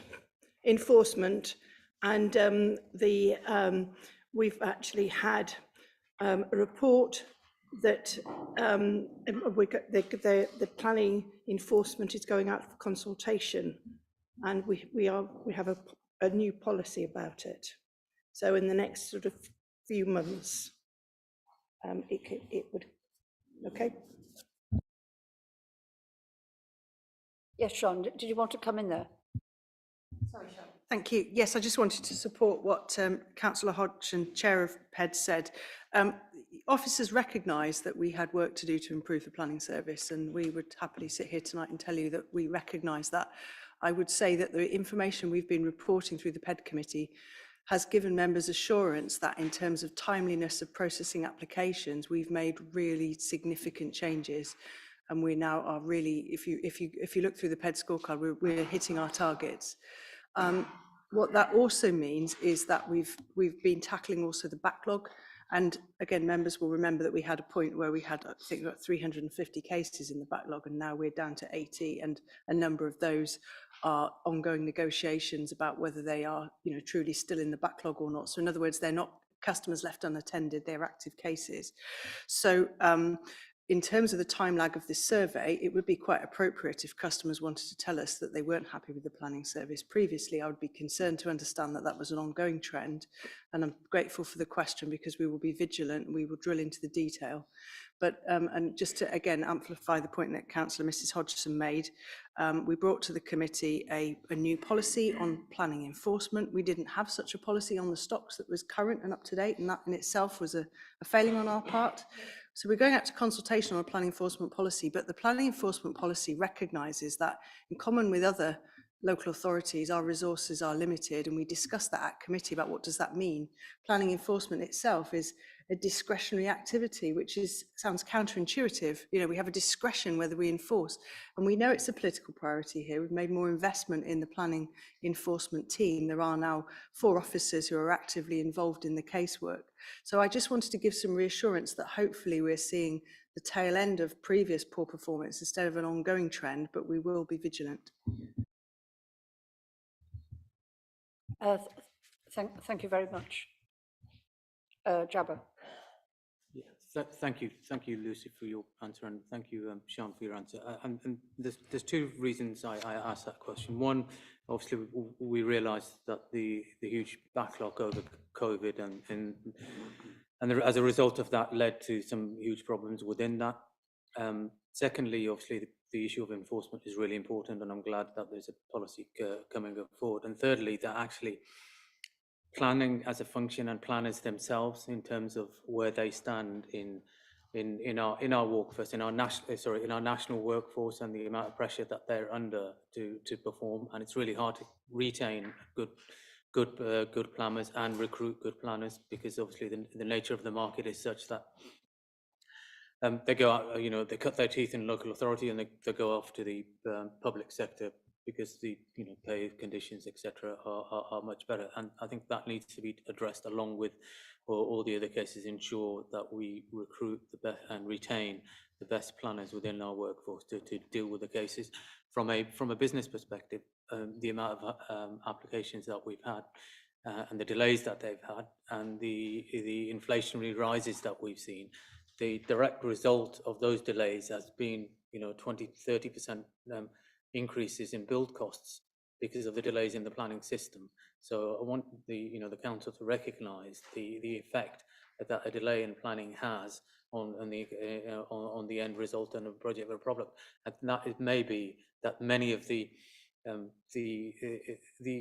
cases that we argue for social housing and viability, developers can come back and argue that the delays in the planning system have led to inflationary rises that have, not within our control, but within their control, have led to those delays. So it's a knock-on effect and a snowball effect that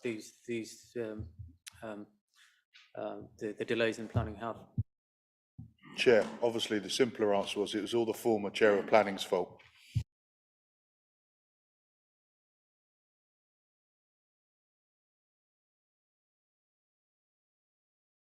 Any more comments or questions? Adrian. Yeah, my question was really kind of twofold. The reference point that's used in a lot of the data is the 2011 census, and we've had one since then in 2021, and we had a lot of information that came out during the last year about what was in that 2021 census. I remember an article in particular about levels of religion or something and things like that. I don't know whether that was just a national data or whether it's already down to local level. But so, are we able to compare this to the local information on the 2021 census? And I'm guessing not, if it's not in here. And the second thing is, I guess, is what about other surveys that go on around us by other organisations about what's happening in Worcester? Is it possible to correlate what they're finding to what we find? For example, most obvious one in here is to me is the Light Night, where we know that the part of the programme of evaluation of Light Night and the Arches in general is finding very positive responses, whereas on this survey it doesn't look as gratifying. So it would be useful to see how they kind of match up with what other people are finding. Things like if there's anything on the Christmas fair or footfall, these are the sorts of surveys that organisations in the city carry out. Thanks. I think that's a very good point. Do you have any response? Through you, Chair. Yes, so the first part, we did actually receive today a quite detailed breakdown of the census data. So that has now just come through, and there's a lot of work been going on in the background to make that usable and manageable at a local level, so we can start to do that. And then secondly, customarily over the past few years, done an analysis towards the end of the summer, state of the city type analysis, and remember the city plan refresh this time tried to broaden that out to look at a wider sort of conversation that was going on in the city. So that would be a good time to bring forward thoughts about what's in this survey, comparing it with what's in what we've got from the census findings, and also to look more broadly about some of the other things where we've been gathering information, such as those you mentioned, but also things like the conversations we're having around the cost of living crisis and so on, where we've got more and more data. Our environmental strategy summit, so there's lots of information so yeah, traditionally we'll look at that over the summer and bring something towards the September meeting.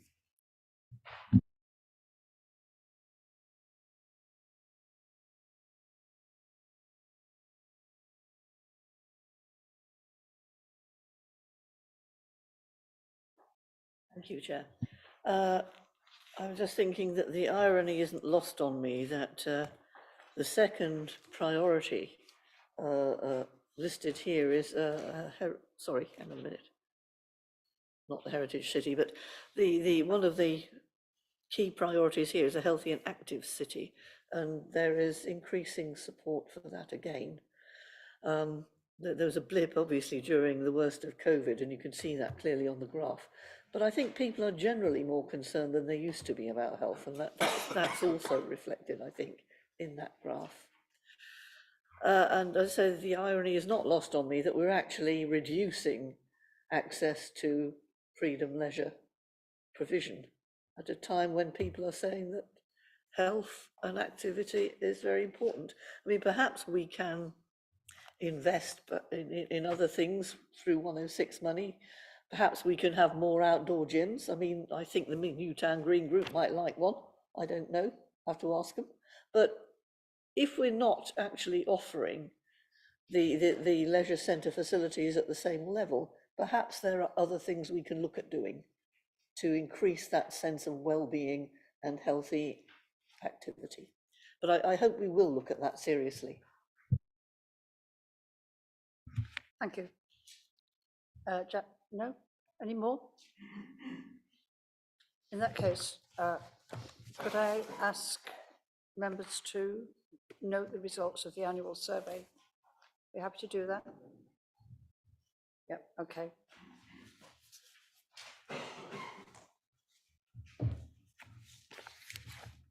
So the next item is item 13, the procurement of a new premises cleaning contract, which I think is Kevin.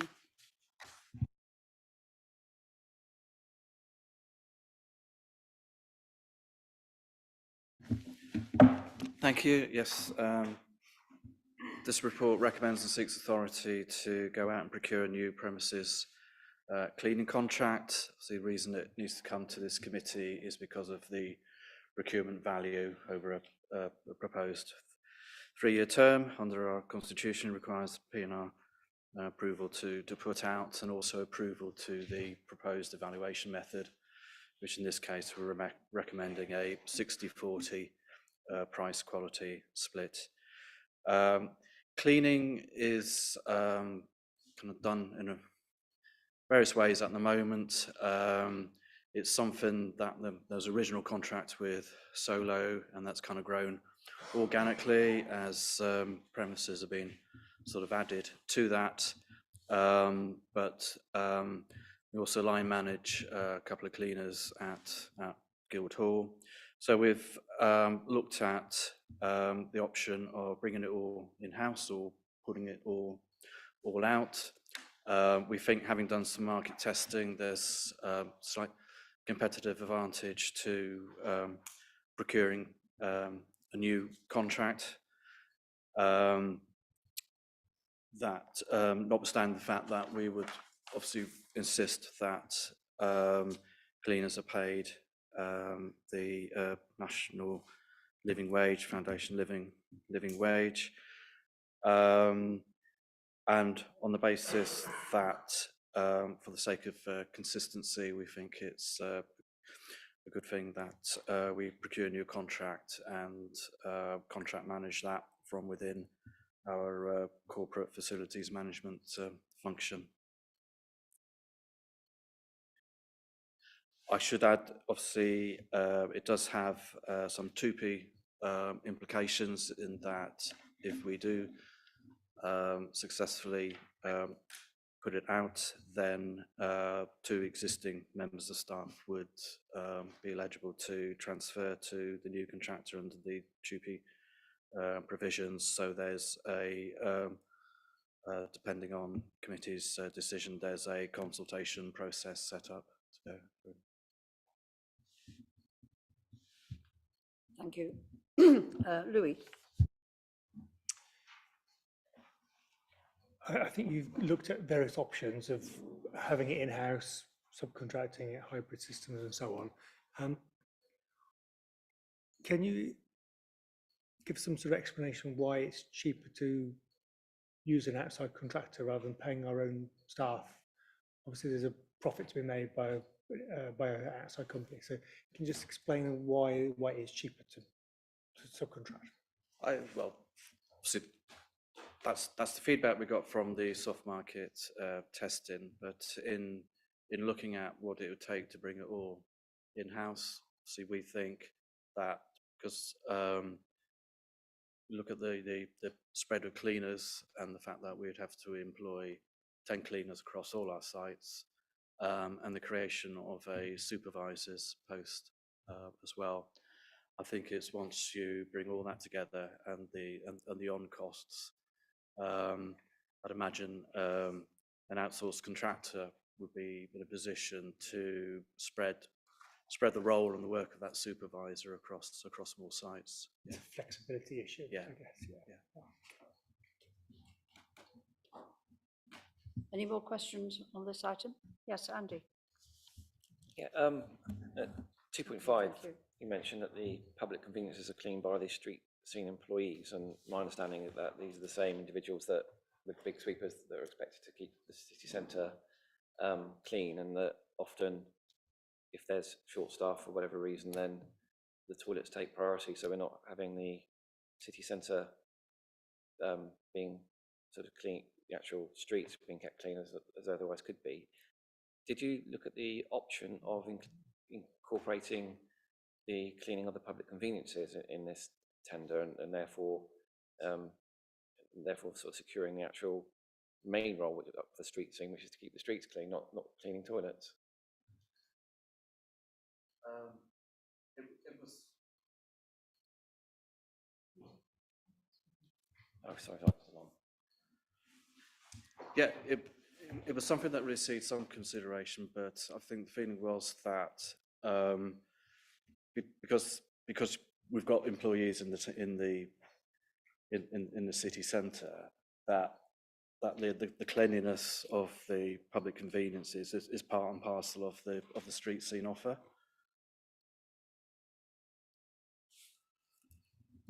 Yeah, I mean, I disagree. I think it's a distraction from keeping the streets clean. But if this was to be agreed, I'm assuming at some future point, could they be added into the contract? Yeah. Certainly, there wouldn't be a reason why not. Yeah.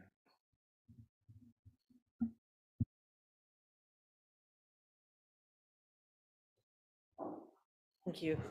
A couple of things, really. The first one is, I mean, we have a listed building here. It's quite important to clean and maintain at a certain level. Are these people specialists in this kind of thing, and do they know what they're doing, you know, with such a building? And the other one is, can we be sure that the TUPE staff will not see a reduction in their terms and conditions? In answer to the first question, obviously we can be selective in who we invite to tender following a kind of first stage selection procedure, and that would narrow the invitees to companies that we were satisfied were, you know, adept at kind of looking after our historic sites. I mean, that's part of the selection process. And the fact that we're introducing a quality element into the evaluation, you know, allows, you know, further assurance on that. On the assurance as to any transferred employees' terms and conditions, obviously TUPE is there to protect them as far as possible under the legislation. It will be a requirement that, as I mentioned, that they are paid their living foundation wage. But it's not proposed to give them or to offer any further protection over and above the TUPE rules. Now, I mean, there are others in the room probably more qualified to sort of give an assurance as to what degree of protection TUPE provides.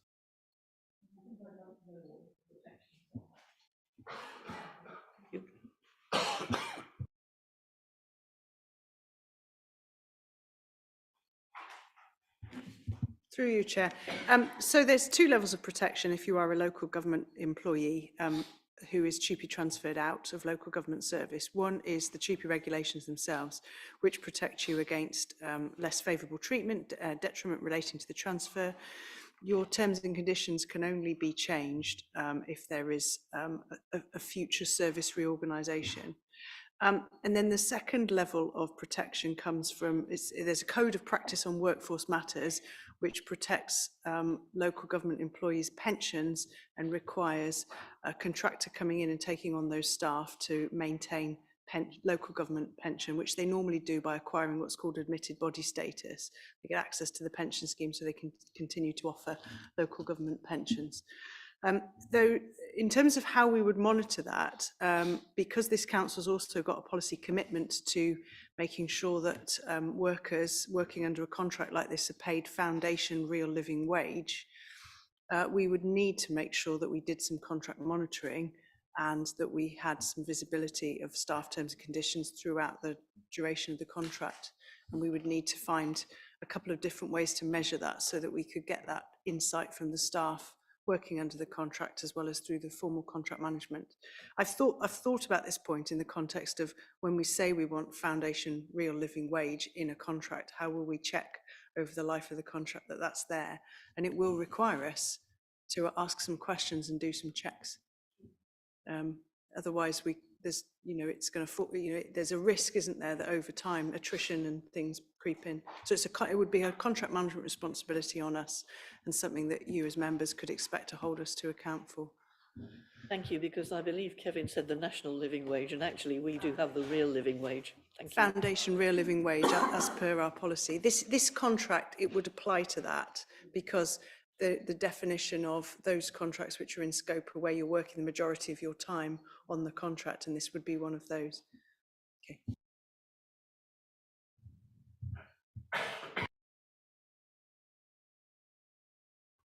Thanks. I just really want to pick up on the conversation really, and assure members that in making this recommendation, it's something that I have thought about long and hard, particularly with regard to the well-being, and that's economic as well as any other type of well-being of the staff that we employ at the moment and who we might use to carry out this work. Picking up Louis' question, really, this is not about trying to reduce cost by paying people less. This is, we hope, about saving money and providing a more efficient, effective service with the economies of scale and the flexibilities that a dedicated service provider can deliver. So, for example, as has already been said, a new contractor would unlikely be necessary to go out and have to recruit supervisory staff, which we would have to bring in, and also in terms of the number of staff, because we are working in a relatively small area with a small number of staff. We would not have the flexibilities that a large contractor could provide in being able to cover absenteeism through redundancy or sickness or ill health or whatever, by bringing in other people from across the business. So I think, just to reassure members, we are looking for intrinsic cost effectiveness here, not simply delivering the service at a lower cost to the detriment of the staff. And it's something that we've given careful consideration to. Thank you. James. Chair, thanks. It was, I mean, the question really was, and it's pretty much answered, which is about the relationship on a, I guess, a day-to-day level. Perhaps that's drilling too far down, and then the overarching relationship that exists between the council and the contractor. I've no principled objection to the preferred option. It's just that level of detail. We have to embark on this knowing that we're going to actually deliver at an appropriate level, because, you know, how would we then refine that going along where it need to be? You know, there's just an element in there that I have not a concern about. It's just, I think, perhaps needs definition. But in principle, yes, I'm just concerned about that relationship that would exist between us and whoever the company would be going forward.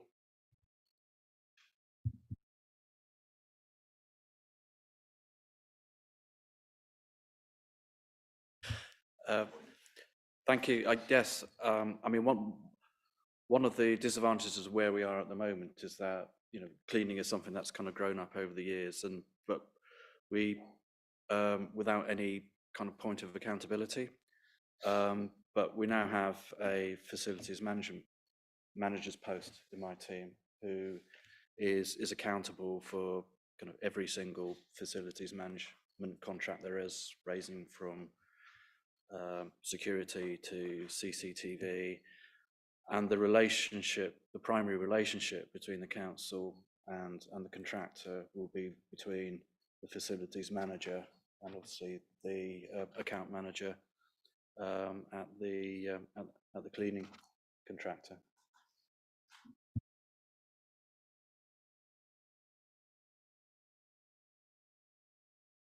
Yeah, just a quick question. I mean, it mentions that if we were to take it in-house, that we'd have to employ 10 staff to cover the contract.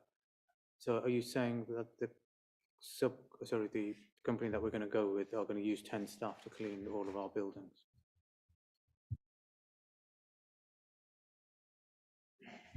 Well, one can't say how many staff the cleaning company is likely to employ, because obviously they have greater resources than ourselves, and there must be a degree of flexibility in terms of being able to assign people on their books to sort of more premises across the city. I couldn't judge how many staff a contractor is likely to provide. I think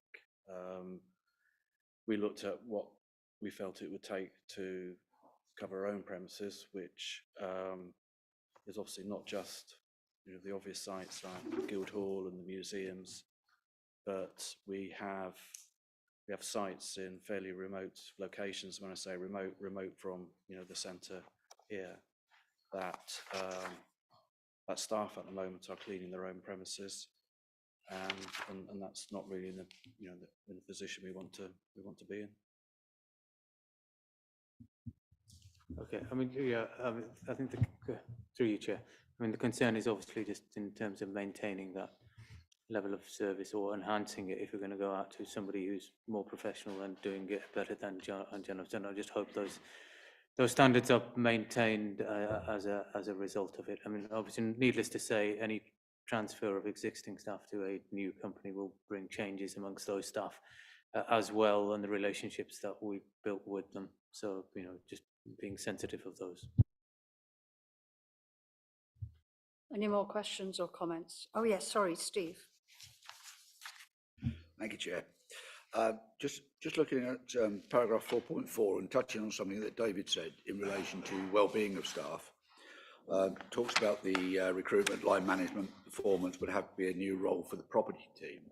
Would it be likely that to do all this, further staff might be required for that property team, or that there might be a reduction in the level of service or the quality of service already provided?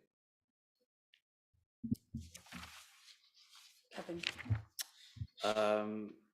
Yes, I think that is generally the point that is sort of being made there, that so to bring it all in-house creates kind of a line management, far bigger line management activity that isn't there at the moment within a team that is concentrating on managing our property and assets.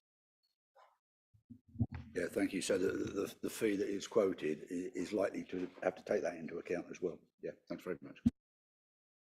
Any more? Okay.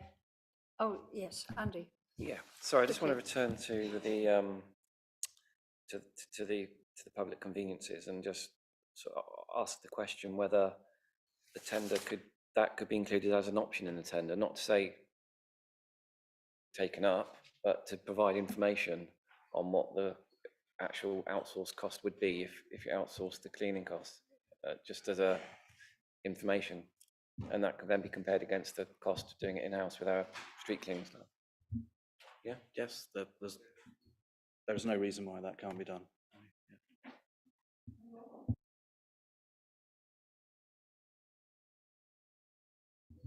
Chair, thank you. Just obviously thinking about our buildings, etc. You know, they're very treasured, and our staff here have a lot of buy-in. I just worry with an external company whether they would have the same investment and sort of feel the same way about the Guildhall and you know the library as the existing staff do already. It's just a concern. Thank you. Well, I think that is a real worry, but I tend to think that the advantages of going this way outweigh the disadvantages, and I could express a hope that the company that get the contract might consider the wish of the existing cleaners to stay where they are. Could you bring that into the discussions? Yeah, we certainly will.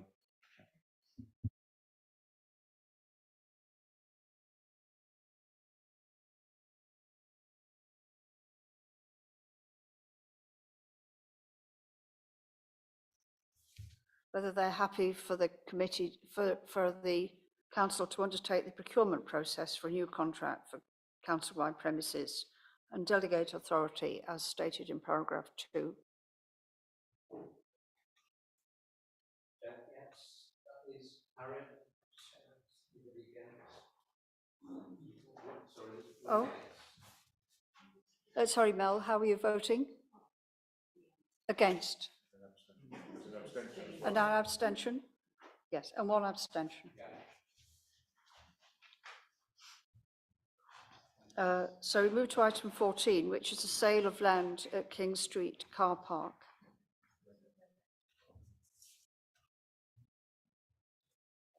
Who is this? Oh, that's Kevin as well.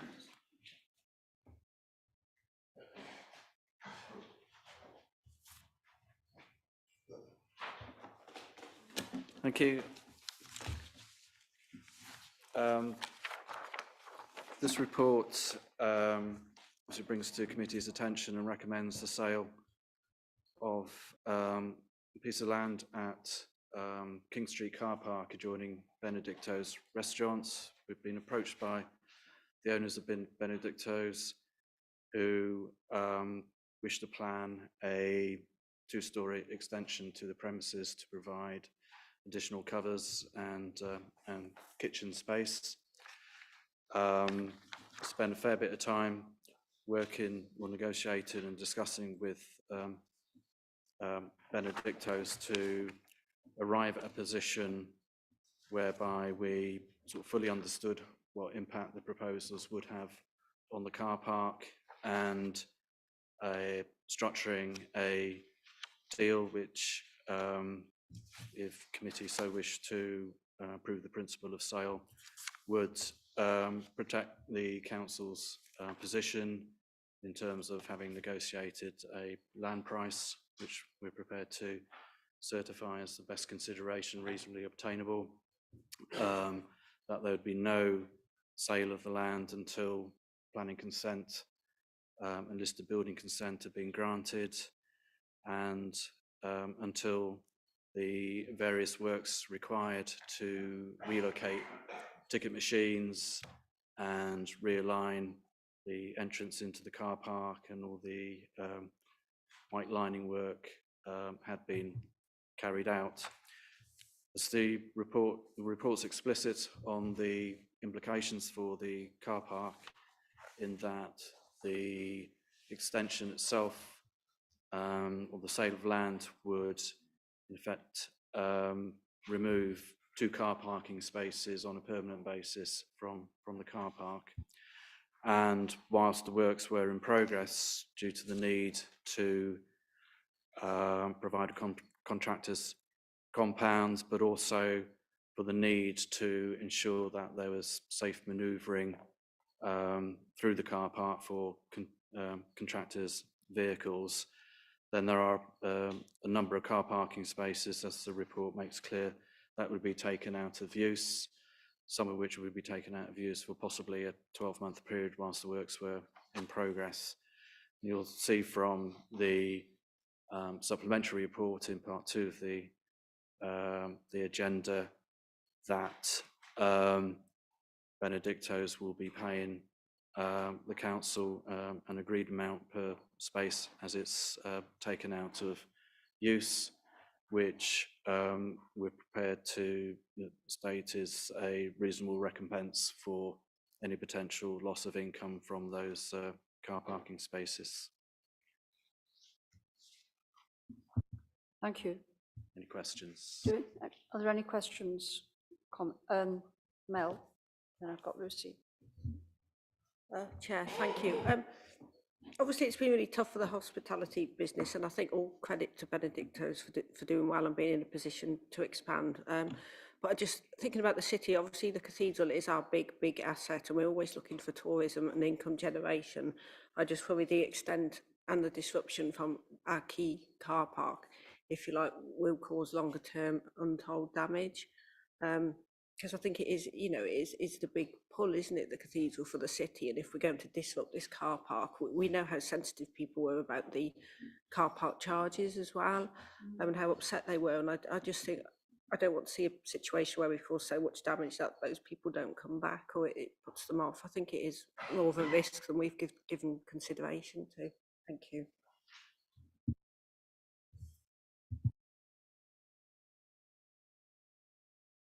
Could I just clarify, please? That there's a sale price, and there's also a license consideration price. Okay. And one in the pink papers, you've given us a sale price, but I've got to add up what the license consideration price is. In the pink papers, if you read the detail of the heads of terms, there is a price per car parking space on an annualised basis in there.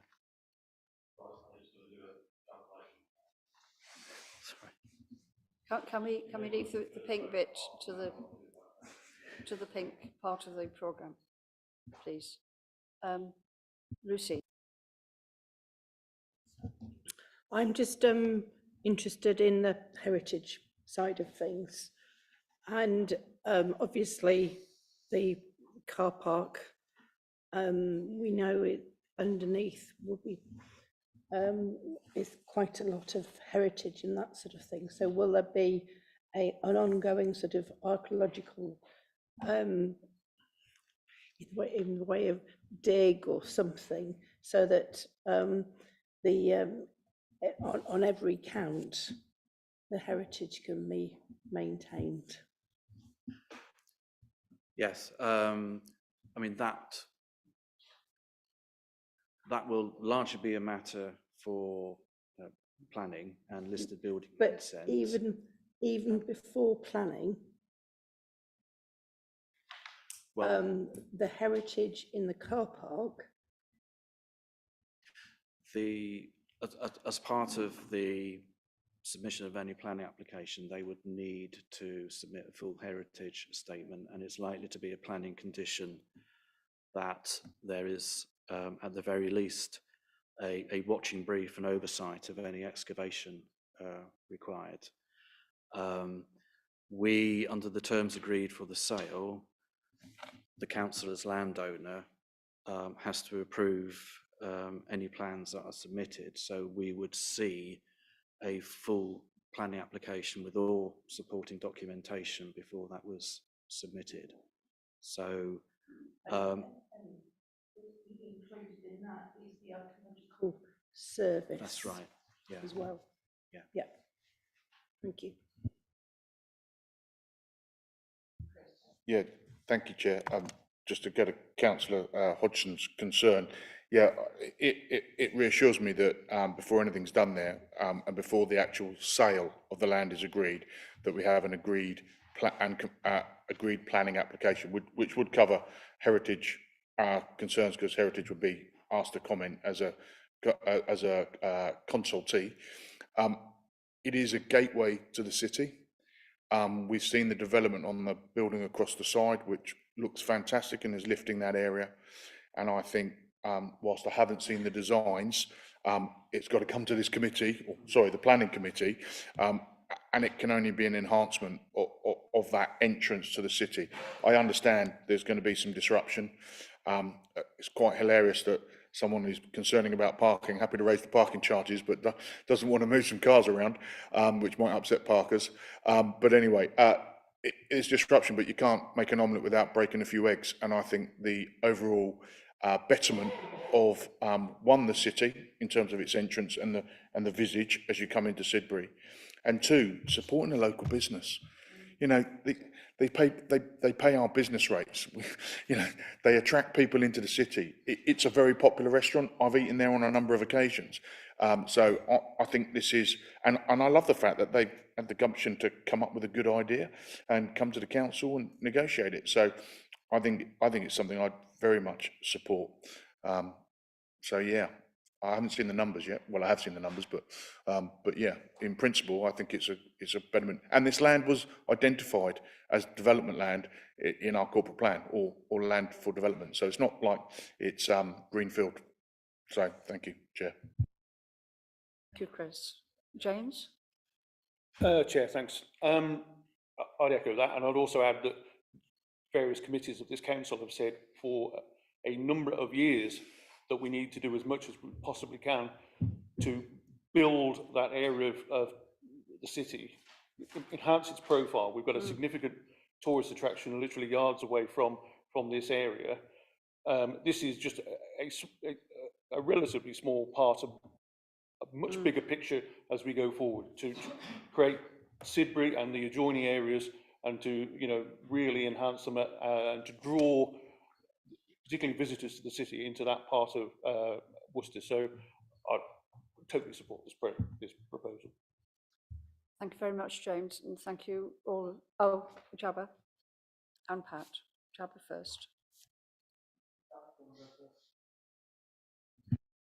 I just wanted to say, as a member of the planning committee, I'd like to say, without prejudice and subject to the discussion and approval of the planning committee or otherwise, I would be in favour of selling this land.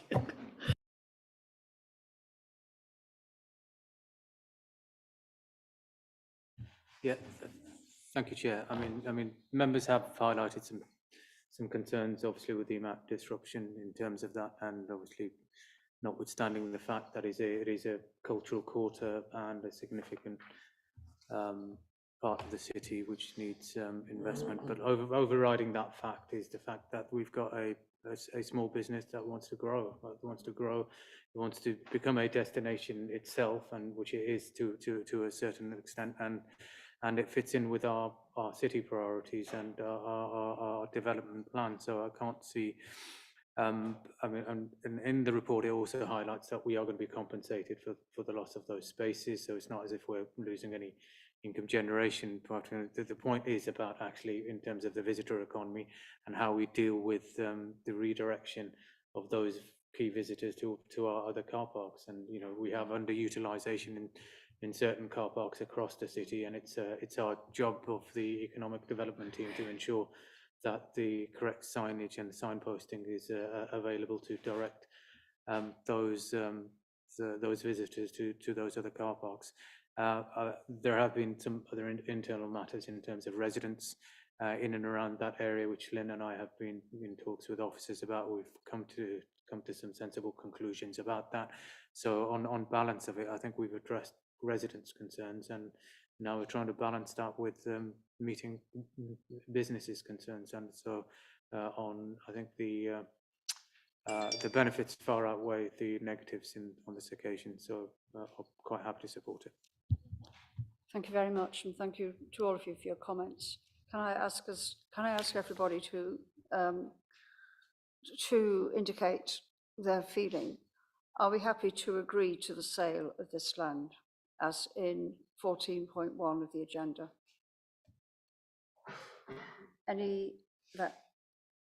Anybody who's against? One against. Yes. Any abstentions? No. So that is carried. Yes. So you'll all be pleased to hear that the business under item 15. So we'll move to item 16, which is the private part of the meeting.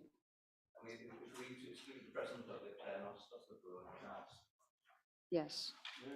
Do we have to pass, do we have to do item 16? So are we going to, can I ask you to pass